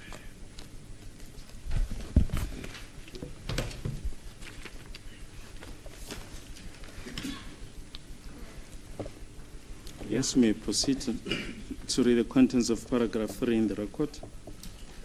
Right, on paragraph 3 is, on the 13th of November 2014, during the performance of my official duties, I received 2 sealed evidence bags with numbers PA 40003840341 and PA 5003427115J from case administration of the ballistic section containing the following exhibits.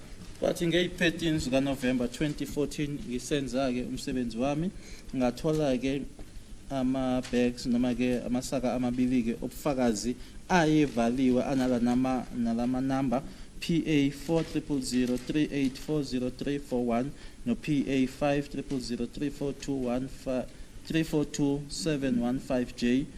Ngithola-ke kuyona-ke i-case administration yawo ama-ballistic section eyayinaloko okulandelayo. Evidence back with number, I think, point of correction, it ends up with an I. Aye. The evidence back with number PA 4003840334I contains the following: 19mm parabellum caliber P Beretta model 92 FS compact. It's a single and double action semi-automatic pistol with serial number BER 190037 and 2 magazines, a black holster and firearm license. Ngathola-ke noma-ke ngaphakathi-ke kwalokho kwakunalokho okulandelayo lesi sikhwama-ke sobufakazi la besithe khona-ke u-1 akusiyena u-1 u-I u-PA 4003840334I inalokhu ngaphakathi esisodwa isibhamu-ke esi-9mm iparabellum uhlobo-ke noma-ke ikhaliba i-P Beretta imodel yakhona ewu-92 FS compact single kanye futhi-ke ne-double action i-semi-automatic pistol ene-serial number BER 190037 kanye nama-magazine amabili i-holster noma-ke lokho kokufaka sona-ke isibhamu emnyama kanye futhi-ke ne-license yesibhamu. Colonel will later get to the chain of custody, but in short, whose firearm is this that you are looking at? My lord, I do not know whose firearm is it. Ukuthi-ke isibhamu lesi engiqeda-ke ukusisho manje esikabani angazi. Yes. Yes, you may proceed. In paragraph 3.2, I've received from the same bag 6 9mm parabellum caliber cartridges or rounds. Ngase ngithola-ke kusona-ke leso sikhwama leso-ke ama-rounds-ke awu-6 ayo i-9mm parabellum i-caliber noma-ke ama-cartridge namagobolondo. And in the second evidence bag with number PA 5003427115 Juliet containing a seal bag with number PA 500014999210 containing this small bag was inside the big one, and inside that one was 3.1, which is one spent bullet fragment of undetermined caliber and marked it 217267/14A1. Lana-ke ngase ngithola-ke futhi-ke kuyona-ke le evidence bag ewu-PA 500024342715J yona-ke ngaphakathi yayinalokhu kwakuyibhegi-ke lena encane ngaphakathi kwalena-ke isikhwama-ke sobufakazi-ke ewu-PA 5014992110 nhlamvu-ke esisetshenzisiwe eyodwa futhi-ke elimele eyayimakwe u-217267A14A1. The second seal bag which was inside that bag was seal bag with number PA 5002087782 containing one spent 9mm caliber bullet, and I marked it 217267/14A2. Bese kuthi phakathi-ke kwaleyo-ke kwaleso-ke isikhwama sobufakazi kunesikhwama-ke esinye esasinenumber ewu-PA 5002087782 ngaphakathi-ke sona-ke sasinenhlamvu eyodwa-ke eseyisetshenzisiwe iyayo i-9mm ecaliber ngase ngimaka-ke u-217267/14A2. Colonel, the bullet fragment mentioned is paragraph 3.3.1. And the bullet mentioned in 3.4.1, where do they originate from? I received them in this field bag, I think from the crime scene. Because I only received them in this bag from. Ngicabanga ukuthi ke ngazithola ke noma ufuna ukwazi ukuthi le nhlamvu ke ekhulunywa ngayo ku 3.3.1 lena kwakuthiwa yayisetshenzisiwe ke nalena futhi 9 mm ku 3.4.1 ngayithola ke iphakathi ke kwisikhwama sobufakazi. Yes. Yes, you may proceed.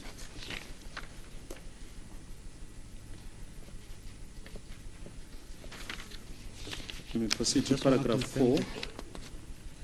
Yes, my lord. This seal back with number PA 5000342 Juliet.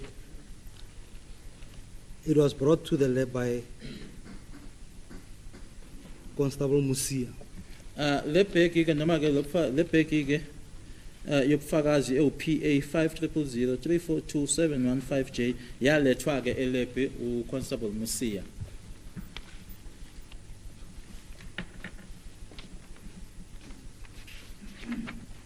Yes, you may proceed. Paragraph 4.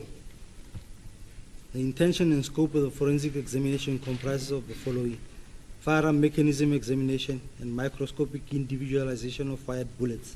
Lana ke inhloso yomsebenzi ke kwakubheka ke indlela ke noma ke ukubheka indlela yokusebenza kwaso ke isibhamu kanye futhi ke nokuthola ke inhlamvu eseyisetshenzisiwe noma eyidubulile. Paragraph 5. I examined and tested the pistol mentioned in 3.1 and found the pistol mentioned in 3.1 functions normally without any obvious defects. Ammunition used for test purposes marked 037 TC1 and 037 TC2, which were marked on the cartridge cases, and 037 TB1 and 037 TB, supposed to be TB2, not T, it's a typing error. TB2, TB2, not 6. not 6. Okay, It's a typing error there, my lord. typing error. Okay, On the bullet and were fired in the pistol mentioned in 3.1.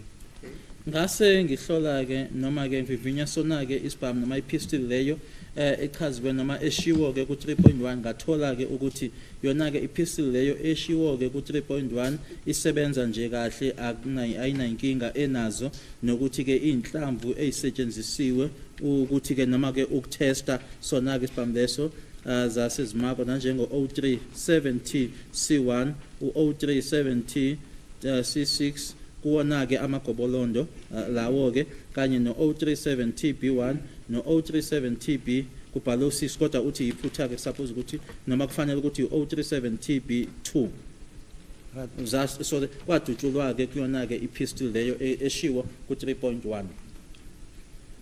What we did here, my lord, is we take the firearm that we have received, we get 2 rounds of ammunition, and I'll mark the cartridge case, this part of the cartridge case, with the last 3 digits of the serial number of that. And then TC1, it will be test cartridge 1, and then the second one will be test cartridge 2. And then I'll mark the bullets here with the last 3 digits again is 037 TB1, which is test bullet 1, and the second one will be test bullet 2. Lana ke kwisibhamu leso ke esatholakala ke ukuthi manje sesizosihlola ke la ngasemuva ke ngizobhala ke uTC1 utest cartridge 1 no TC2 bese ukuthi ngaphambili ke kuyona ke inhlamvu uTB1 utest bullet 1 kanye no TB2. And then I'll take the 2 rounds of ammunition and the firearm to the shooting tank. I'll shoot the test with it and then obtain the bullets and the cartridge case for comparison purposes. Ngizohamba ke ngiye kwi lapha kushuthwa khona ke noma kutestwa khona ke ngiyodubula ke futhi ke ngizothatha ke leyo nhlamvu nalo ma cartridge ukuthi ngizoqhathanisa. That after shooting the test or on examination of the firearm itself, I examined and tested the mechanism of the pistol mentioned and found it to be self-loading but not capable of discharging more than 1 shot with a single depression of the trigger. I also found that the devices were manufactured or designed to discharge center fire ammunition. Lana ke uma sengihlola ke noma sengitesta ke ukusebenza kwaso ke isibhamu lesi esichaziwe noma esishiwo ke ku 3.1 ngathola ke ukuthi ke siyayiloada sona ke ngokwaso nokuthi futhi ke asikho kwisimo ke sokuthi ke singakhipha ke ishoti engaphezulu kweyodwa ngesikhathi noma ke ngokuthi nje upresse kayi1 noma upressa itrigger kayi1 ngase ngithola futhi nokuthi ke isibhamu leso ke uma senziwa ke noma ngohlobo esenziwa ngalo ke basibiza ngokuthi i center fire ammunition. Right. I compared the individual and class characteristic marking transferred to the bullet mentioned in 3 point, or the test bullet, or transferred to the bullets mentioned in 3.4.1 and 5.2, which is the test by firearm components during the firing processes using a microscopic comparison microscope, and found the following. The bullet mentioned in 3.4.1 was not fired in the pistol mentioned in 3.1. Ngathi ke uma sengiqhathanisa ke ngibheka ke impawu ezithizeke noma ama characteristics athileke akulawo ma mark lawo akuyona ke inhlamvu eshiwo ke ku 3.4.1 kanye na ku 5.2 okodwa ke gcina ungakuthola ke ukuthi inhlamvu eshiwo ku 3.4.1 akusiyona ke eyaphuma ke noma eyayiphuma kule pistol eshiwo noma ekhulunywa ngayo ku 3.1. The bullet fragments that we have received, because of the damage, we cannot compare it with the test fired. So I couldn't test this one or compare this one to the fired. And then the bullet that I have received, I compare it with the test that I have fired. What you'll do is on your microscope, you put your exhibit on the left-hand side, your test on the right-hand side. You start rotating them. When you look through the eyepiece, you can see both items at the same time. What you'll do is, it's like you matching them. You start looking at the striations caused by the barrel of the firearm. You match these striations until where you can find the matching striations of it. Then you say they were fired in the same firearm. In this instance, you find that the width of the groove on the test bullets and the width on the grooves on the exhibit bullets differs a lot. There's no matching of the class characteristics or the individual markings. So I concluded by saying that this bullet was not fired in this firearm. Ngase ngigqiba ngithola ke ukuthi ke inhlamvu lena eyatholakala ke uma sengiqhathanisa ke ngisebenzisa indlela ke siyisebenzisa emaphoyiseni ukuthi yona ke lenhlamvu lena ayizange idutshuleke noma iphumeke kusona lesi sibhamu lena ke ngoba ukuthi ke yalimala ke yona ke ngangekho kwisimo sokuthi ngayiqhathanisa ke ngithole. Colonel, can you just explain what are striations? It's for record purposes. The striations are the lines or the grooves, and inside the grooves you'll find the lines created by the firearm barrel when the bullet travels or passes through the barrel. Because I said the bullet is a little bit bigger in diameter. So all the striations which are inside the barrel of the firearm will be imprinted on or will be scratched on your bullets. Then we compare that. If you take the firearm, you fire maybe 2-3 shots inside it, the striations on the same, all the 3 bullets will be exactly the same, will match, and that's where you'll find the match. Unless in the instances where, like in this instance, you take the CMJ bullets, you want to compare it with the FMJ. FMJ is a hard bullet. It will pick up most of the marks. The CMJ, because it's a soft bullet, instead of picking up the marks, instead it will shrink a little bit. Some of the marks might not be clearly visible on the CMJ bullets.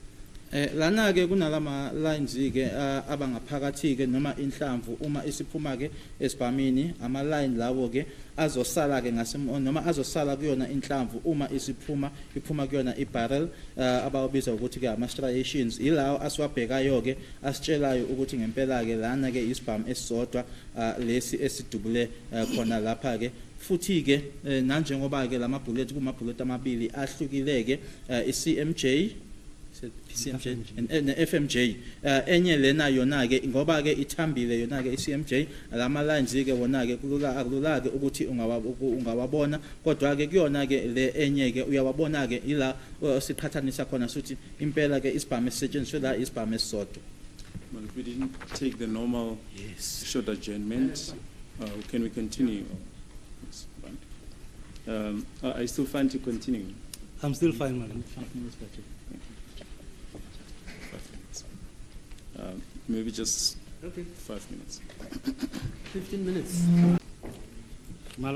Lokho ke noma ke inquma ngafikela kuzona ke kwenziwa lokho ke ngomaqiniso kuthola amaqiniso kanye futhi nokusebenzisa ke futhi indlela ke yokuhlola kanye nezinqubo ke ezifuna ukuthi umuntu abe nolwazi-ke noma-ke ikhona kuyona i-forensic kanye i-forensic ballistics. Paragraph 9. Exhibits mentioned in paragraph 3 and 5 were disposed as follows.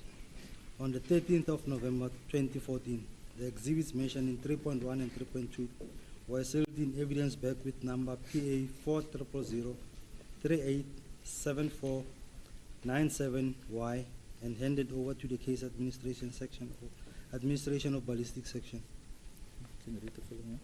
And then 9.2, on the 13th, the same day of November 2014, the exhibits and tests mentioned in 3.1, 3.3.1, 3.4.1, and 5.2 were sealed in evidence bag with number PA 60027377791 and are filed in the case file with lab number 217267/14.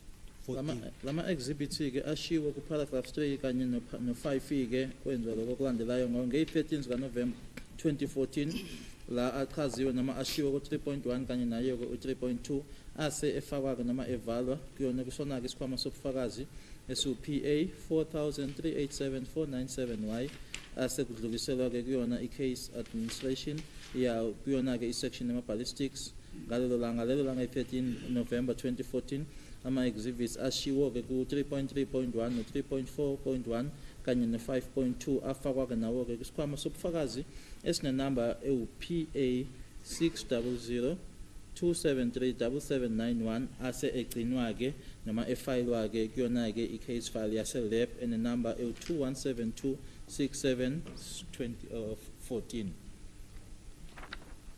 Paragraph 10.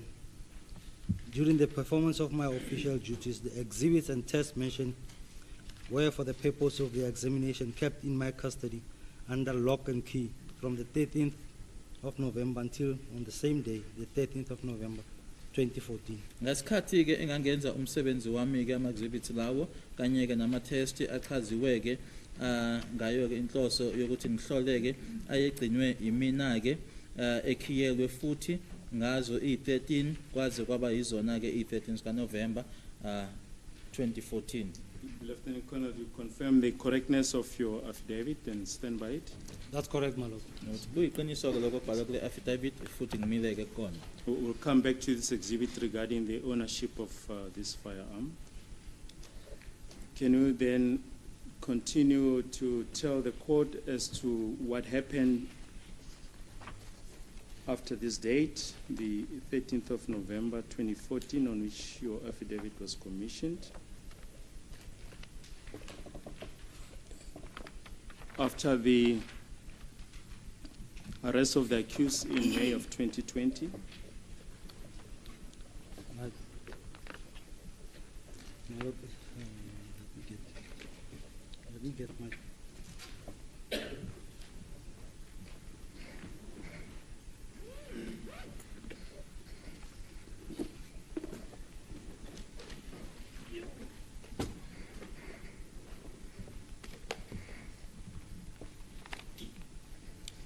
see, you're referring to a document, what is it? This is my notebook. I normally write my notes when I... Lapha-ke ngibhala-ke ama-notes wami kule ncwadi engiyikhiphayo.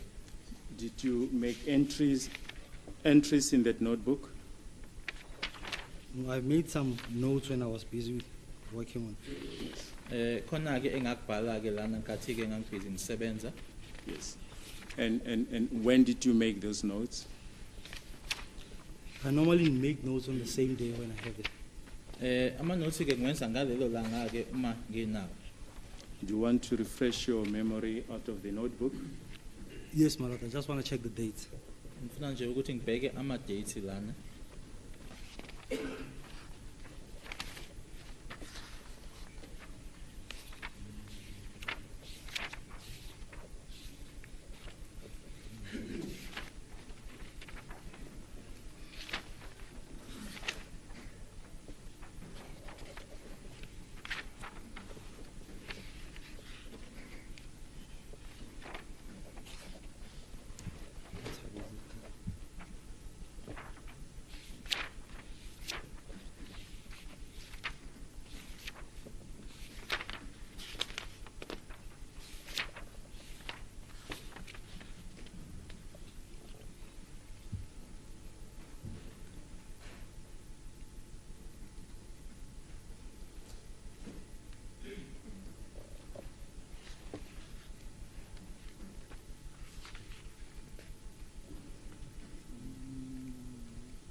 can maybe revert to those dates. You can just tell the court what happened during those days. The dates.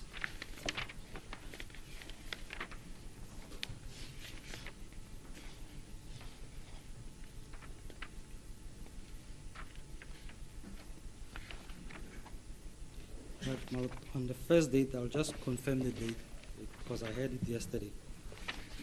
I was called by the IO, Brigadier Gininda, but then was Kenner.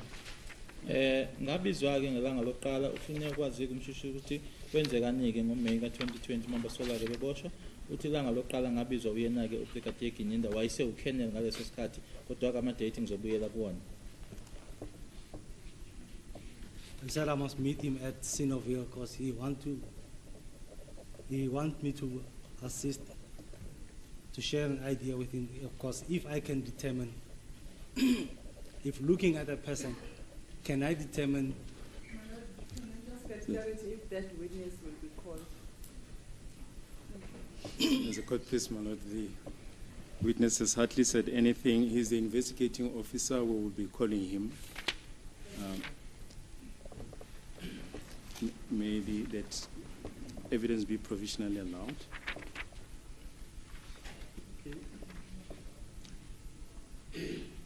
It was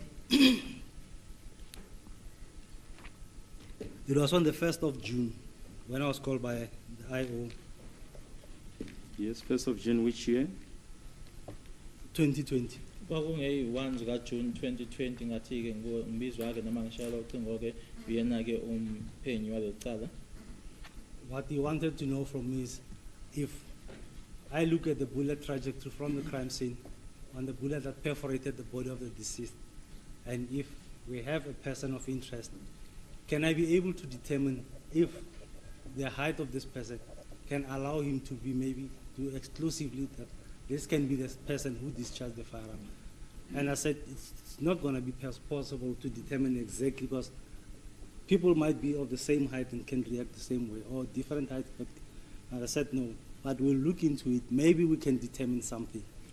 Wangibiza-ke ethi-ke uyacela-ke ukuthi ngizomlekela noma ngizomsiza-ke ukuthi uma ngabheka-ke umuntu othize noma-ke we-height ethize ukuthi ngingakwazi noma ngingasho yini ukuthi leyo muntu-ke kwakungaba uyena-ke owaye sengaqhumisa leso-ke esashaya yena-ke umufi ngathi-ke mina-ke angeke kube lula-ke ngoba bayakwazi ukuthi abantu belingana-ke kodwa-ke uma bere-acte ngendlela-ke engafani-ke noma abantu bangalingani kodwa-ke nalapho indlela yo-reacta kodwa-ke singakubheka lokho.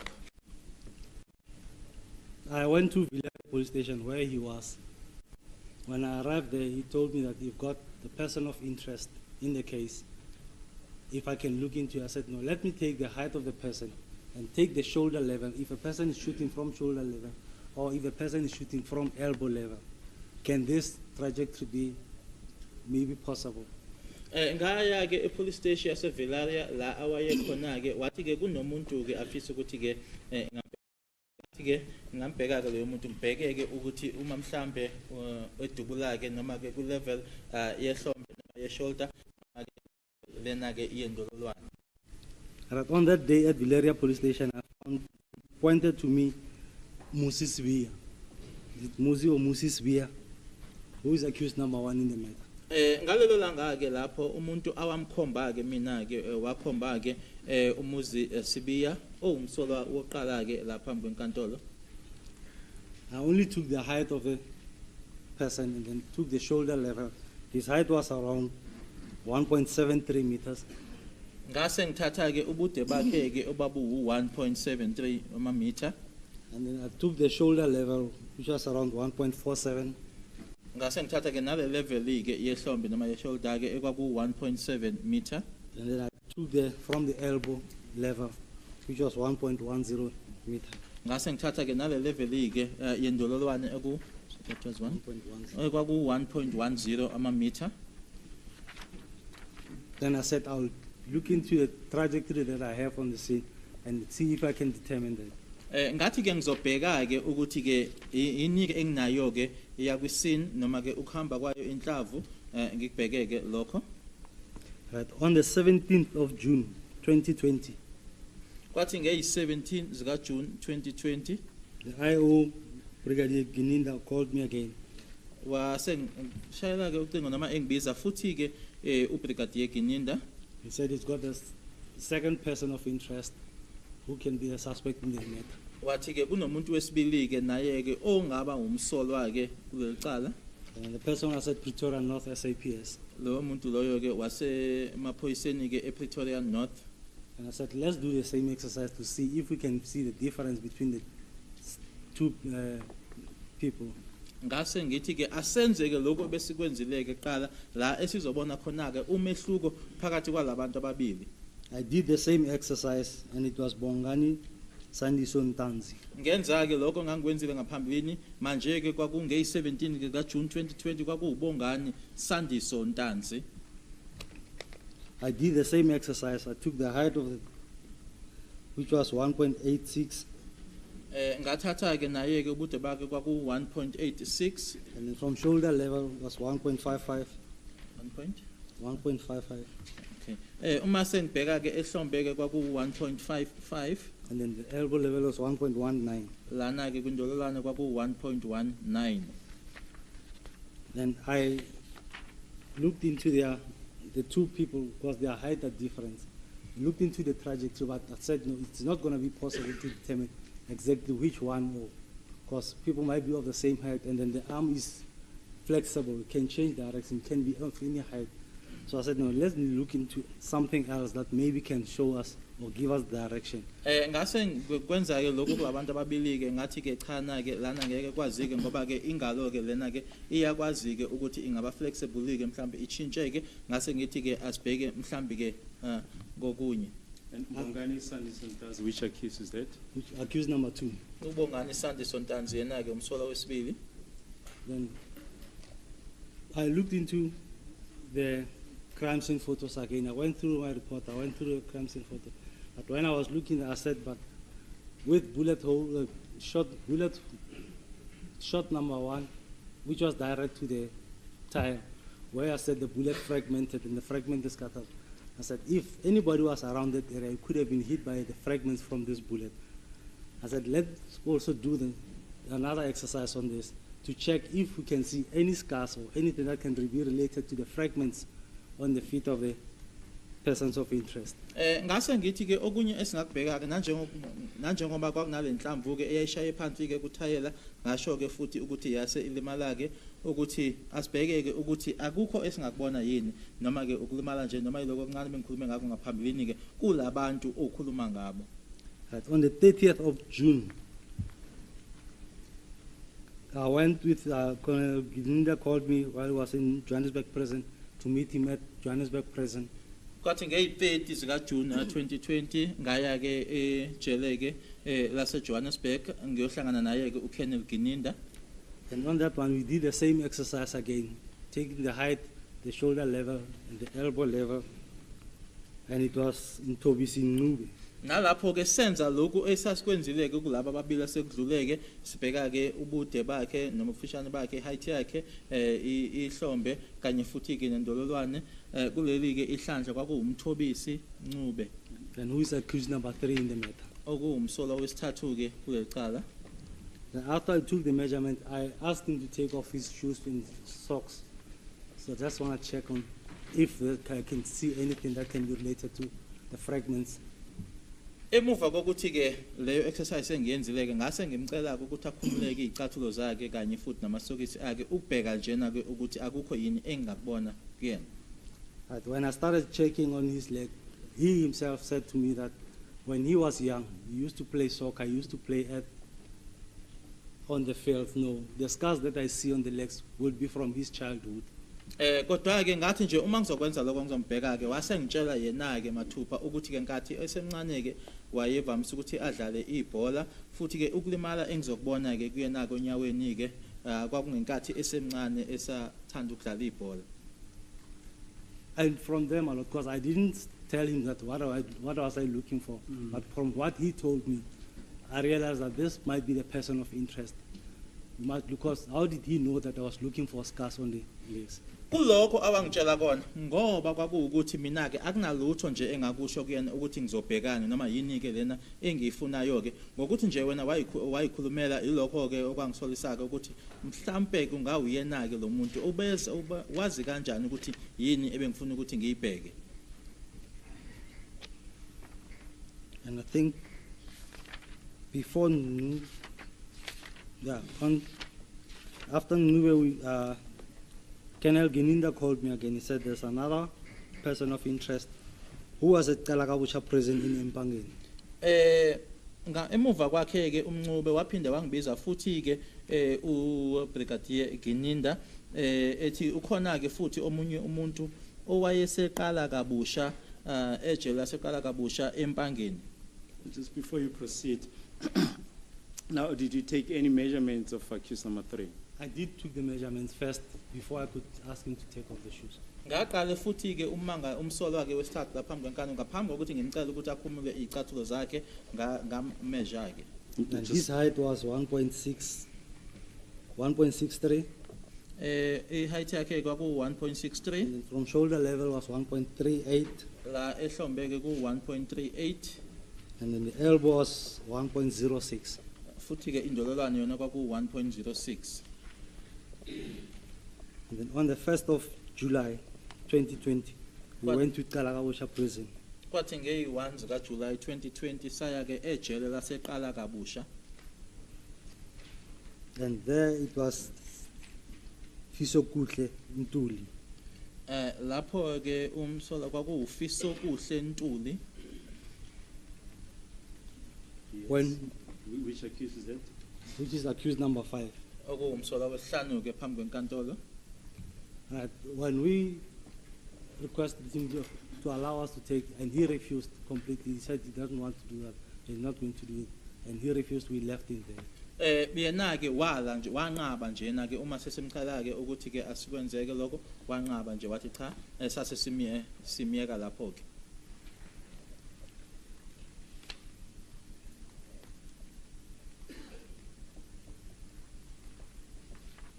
Right. On the 6th of July, we went to Leeuwkop prison. Kwathi ngeyi6 zika July saya ke kuyijele lase Leeuwkop. Which year? 2020. Nyaka ke 2020.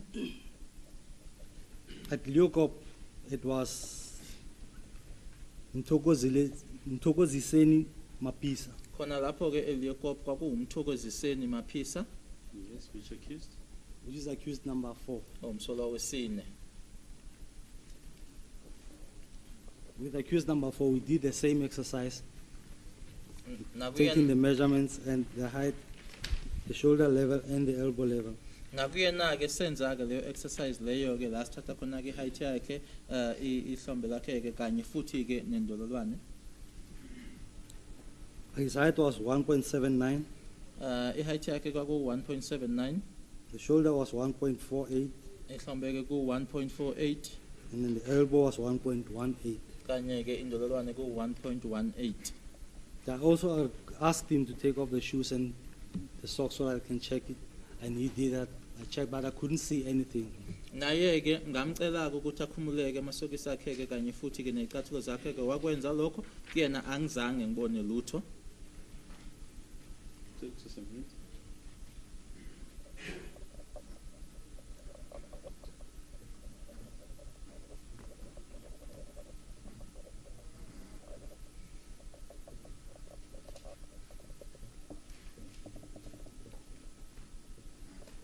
Now, in respect of, just to come back to accused number 3,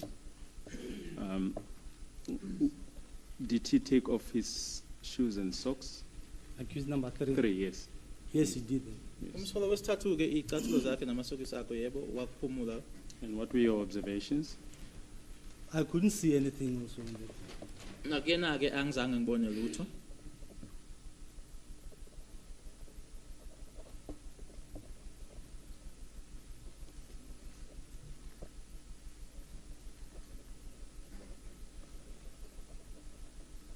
Yes, you may proceed. Right. The IO,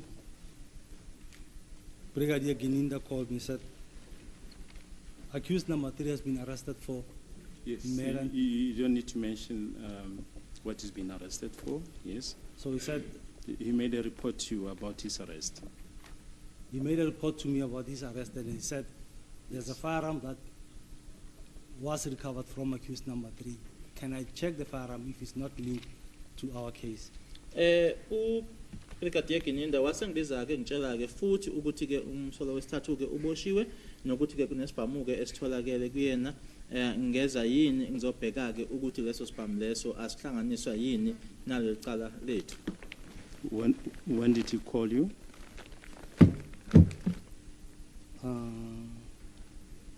I can't remember when was it, but that's when I started to look for the case file. Angisakhumbuleki ukuthi kwakunini-ke kodwa yila engaqala khona-ke ukuthi ngibheke-ke i-file ye-case. Because if a firearm is recovered and is sent to the lab for analysis, what will do with the case number? When they register it, the case number will generate a lab number, and then we'll be using that lab number. Ngoba-ke uma-ke kunesibhamu esitholakele-ke sase siyarejistawa-ke kuleyo lab leyo kune-lab number ezoba khona-ke ile engangiyibheka-ke. The case number that he gave me was Cleveland 96 of 2015.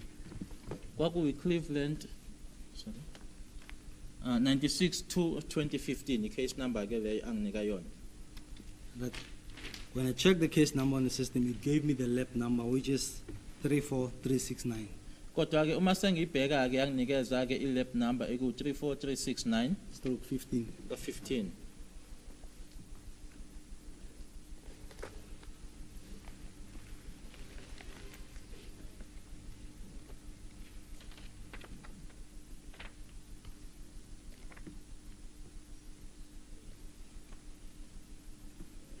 Yes. Right. In this lab number, I found that there was a firearm that was received by one of my colleagues, Warrant Officer Rulofse, who examined this firearm. Ngakuthola-ke ukuthi-ke kule number-ke ukhona-ke uzakwethu-ke asithola-ke lesi sibhamu noma-ke futhi owasibheka-ke lesi sibhamu uRolofse. Yes. He examined this firearm and asked the firearm for the serial number. Wasibheka-ke lesi sibhamu wase esithesta-ke futhi-ke wabheka nayo-ke i-serial number.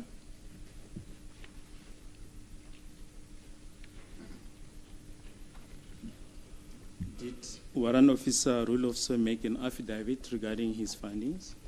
That is correct, Malot. He did that. Ikhona-ke ne-affidavit awayenza-ke uRolofse mayela-ke naloko awakuthola.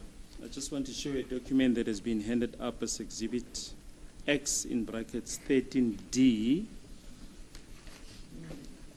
Can you just identify that document for us?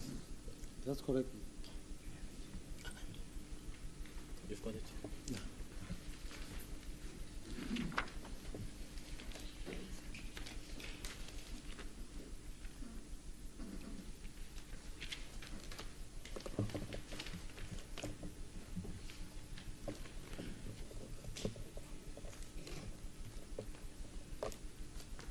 Yes, you can proceed.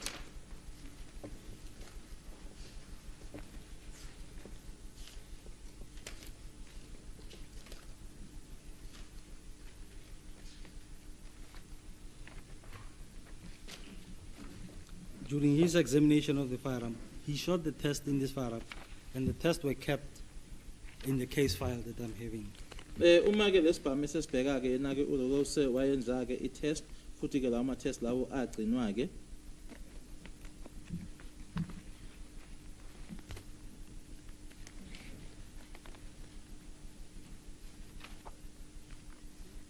I took the test that Warrant Officer Rulofse fired in this firearm, and I compared the test bullets with the bullet coming from the crime scene that I have received previously. Ngathola-ke ama-test lawo-ke enziwa uRolofse kanye futhi-ke nayo-ke inhlamvu ngase ngiqhathanise nayo-ke inhlamvu eyatholakala-ke kwindawo yesigameko.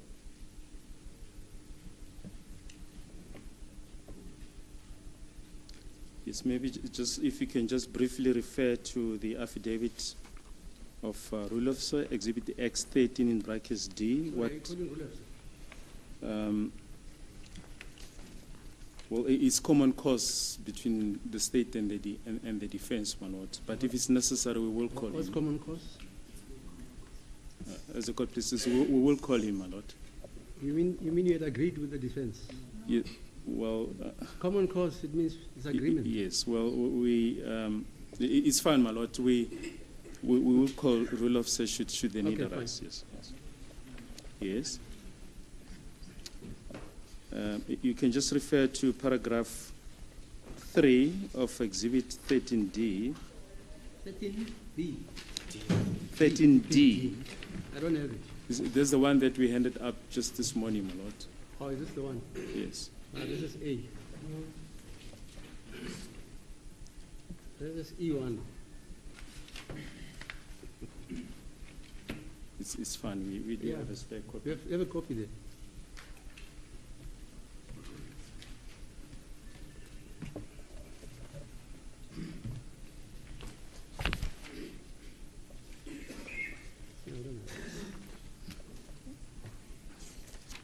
Yes, if I can ask you to, it's a 4-page document. Yeah. If I can ask you to turn to page 3 of his affidavit.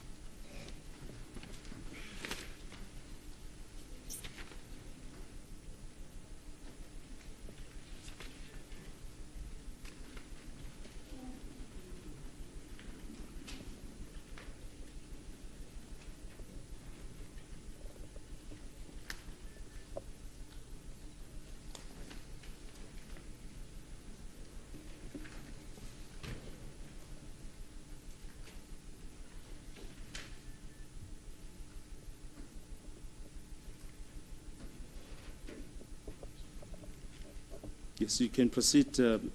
Just place the contents of his affidavit as per paragraph 3.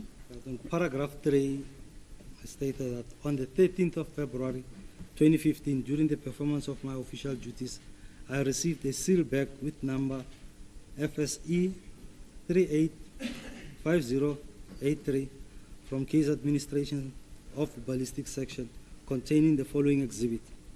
Lana-ke ufunda i-statement sakhe-ke u-warrant officer rule officer esithi ngeyi-13 zikaFebruary 2015 ngathi ngisasebenza-ke ngathola-ke isikhwama-ke sobufakazi esasivaliwe esinenamba ewu-FSE 385083. Yes, And then 3.1, it contains one 9mm parabellum caliber CZ model 75 semi-automatic pistol with serial number obliterated and marked it 34369/15 and one magazine. Yes. 3.2, 18 9mm parabellum caliber cartridges not marked. 3.3, 10 9mm short caliber cartridges not marked. Ngathola lokhu okulandelayo i-9mm parabellum caliber i-CZ model i-75 semi-automatic pistol ine-serial number eyayisuliwe ngaze ngayimaka-ke u-34369/15 eyayinemagazini eyodwa. Ama-cartridge noma amagobolondo-ke ayewu-18 e-9mm i-parabellum angizange ngiwamakhe kanye-ke futhi nama-caliber nama-cartridge short awe-9mm nawo-ke ngazange ngiwamakhe. For our purposes, Colonel, we can proceed to paragraph 6.2. Paragraph 6.2. Ammunition used for test purposes were marked 369 TC1 and 369 TC2 on the cartridge cases and 369 TB1 and 369 TB2 on the bullets and were fired in the pistol mentioned in 3.1. U-6.2 ufundeka ngalendlela-ke inhlamvu ezasetshenziswa-ke ukuthi kuthestwe ngazo-ke zasezimakwa-ke u-369 TC1 kanye no-369 TC2 kuwona-ke amagobolondo lawo kanye-ke no-369 TB1 no-369 TB2 kuyinhlamvu futhi ke adutshulwa ke kuyona ke epistle lena ekukhulunywe ngayo noma eshiwo ku 3.1. Then paragraph 8. Paragraph 8. After application of the electromagnetic etching process, I determined the serial number of the firearm mentioned in 3.1 possibly as 8587B. Emuva ke kokusebenzisa ke indlela ke noma indlela ke esisebenza ngazo ke ukubheka ke i-serial number ngase ngithola ke ukuthi i-serial number ke ngenzeka ku 3.1 ngenzeka ke ukuthi u8587B. And paragraph 10.2. Paragraph 10.2. On the 18th of February 2015, the test mentioned in 6.2 was sealed in evidence bag with number PA 50015551419 and filed in case file with lab number 34369/15. Nge-18 February 2015 ama-test ke la ekhulunywa ngawo ku 6.2 ase ethathwa ke efakwa futhi avalelwa ke kwisikhwama sobufakazi esinenamba ewu-PA 50015511419 ase efayilwa ke kwi-case file yase lab u-34369/15. Yes, and the date of his affidavit. The date of his affidavit is the 19th of February 2015. I-date yale affidavit ke kwakungeyi-19 February 2015.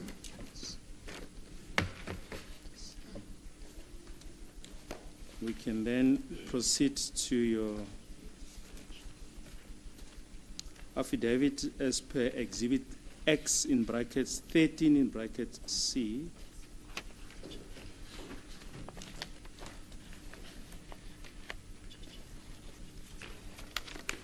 And you've already placed your CV on record. You can proceed to paragraph 3 on page 4. The court, please, Malatasi, it's almost time for the long adjournment. Can we take the long adjournment? At 9mm caliber, 9mm parabellum caliber, test cartridge cases and marked 369 TC1 and 369 TC2. Then 4.2 is 2 fired 9mm caliber test bullets marked 369 TB1 and 369 TB2.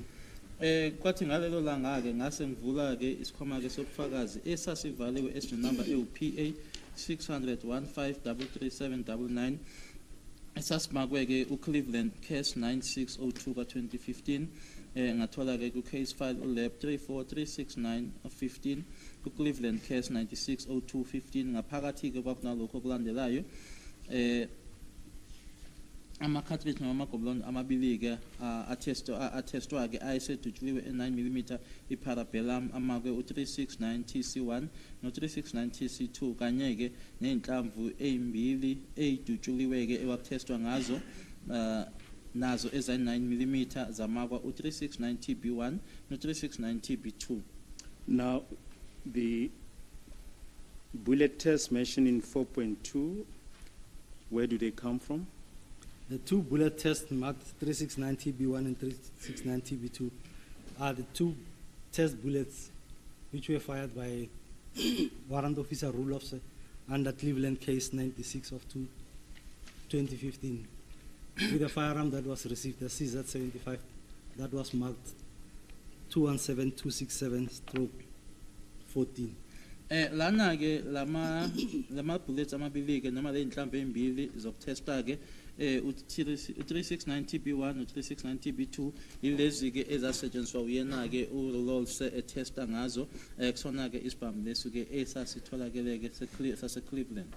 If you can turn to Exhibit X in brackets 13 brackets D, the affidavit of rule officer that you've already referred to, paragraph 6.2 thereof.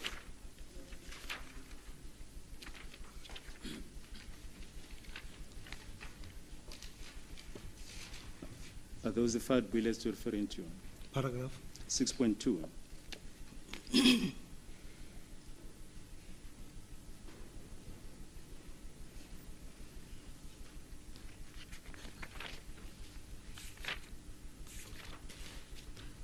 That's correct, my lord. It's 6.2 is ammunition and test. Ammunition used for test purposes were marked as 369 TC1, 369 3C2 on cartridge cases, and 369 TB1 and 369 TB2 on bullets, and were fired in the pistol mentioned in 3.1. Yebo kuyiqinisoko ukuthi nanjengoba kusho-ke kwistatement sakhe urolose ukuthi-ke iy'nhlamvu ezasetshenziswa-ke ukuthi-ke kuthestwe ngazo-ke zamakwa-ke u-369 TC1 no-369 TC2 kuwona-ke amagobolondo kanye no-369 TB1 no-369 TB2 kuzona-ke iy'nhlamvu zadutshulwa-ke ngaso isibhamu-ke noma i-pistol eshiwo-ke noma echaziwe-ke ku-3.1. Okay, these are the same bullets that I've mentioned in my report. Izona-ke lezo nhlamvu lezo engikhulume ngazo noma engiyishilo-ke kumbiko wami. Yes, you may proceed. Paragraph 5. Paragraph 5, intention and scope of forensic examination comprises of the following ballistic techniques. Microscopic individualization of fired bullets. Inhloso-ke yalokho-ke kwakubheka-ke ukwahlukanisa-ke nokuchaza-ke iy'nhlamvu ey'setshenzisiwe. On paragraph 6, I said I examined the fired bullets mentioned in 3.1 and 4.2 and compared the individual and class characteristic markings transferred to them by firearm components during the firing process using a comparison microscope and found. Just before you proceed, can you just once again identify those exhibits mentioned in paragraph 3.1 and 4.2? The exhibits mentioned in 3.1 is the fired bullet 9mm. Is the fired 9mm caliber bullet that I've marked 217267 stroke 14A2. And which one is it? Is Where does it come from? Bullet that I have received from the crime scene. Lana-ke ngikhuluma uma ngikhuluma noma ngichaza lokho-ke ngathi uma ngihlola-ke iy'nhlamvu lezo ezasetshenziswa ekhulunywa ngazo-ke ku-3.1 ku-3.1 ukhuluma-ke ngenhlamvu eyodwa-ke esesetshenzisiwe yayo i-9mm caliber ile engayithola-ke kuyona-ke i-crime scene kanye-ke naku-4.2 ngaze ngiqhathanisa-ke nama-characteristics lawo kanye futhi nama-mark-ke asuka kuyona-ke noma asuka kusona-ke isibhamu. Yes. And 4.2, which exhibits are those? 4.2 are the two fired 9mm caliber test bullets marked 369 TB1 and 369 TB2. Bese kuthi-ke u-4.2 ilamagobolondo amabili-ke ewasetshenziswa-ke noma akusiwona amagobolondo iy'nhlamvu eziwu-2 zayo i-9mm ezazezidubulile ezamakwa-ke u-369 TB1 no-369 TB2. And who conducted those tests? I conducted the test. No. Imina-ke owayithesta. No, in 4.2. In In 4.2, yes. Oh, these were fired by warrant officer Ruloffs. Kwaku u-4.2-ke owathesta-ke laphayana kwaku-warrant officer Ruloffs. Yes, you may proceed. Paragraph 6.1. In paragraph 6.1, I said there is sufficient class characteristics but insufficient individual characteristic marking transferred to these bullets by firearm components during the firing process, which could be due to the difference in bullet material. As a result, I took a decision to obtain the additional tests of the same material as the exhibit bullet. Lana-ke ngathola-ke ukuthi uma-ke lama characteristics ehlanganisiwe-ke eyi-class kutholakala-ke ukuthi-ke kukhona-ke okwanele, kodwa-ke uma-ke uwabheka ngayodwa i-characteristics utholeke ukuthi akukho okwanele uma ngaba lama marks esendluliselwa-ke kuzona-ke ley'nhlamvu isona isibhamu ngayo i-process leyo eyokudubula, kodwa ngoba-ke kwakunomehluko owawukhona-ke kuy'nhlamvu ezasetshenziswa ngenxa yalokho ngase ngithathe isinqumo-ke sokuthi ngiphinde futhi ngithathe amanye ama-tests. Can you just explain what you mean by class characteristic? By class characteristic, my lord, I refer to the number of grooves on the bullets, on both bullets, the width of the bullets, and then the twisting of the bullets. Those I could see the similarities, but even the size, the width of those grooves were the same. But the difference was the tests were the full metal jacket, and the bullet from the crime scene was a CMJ, complete metal jacket. Now the markings of the individual markings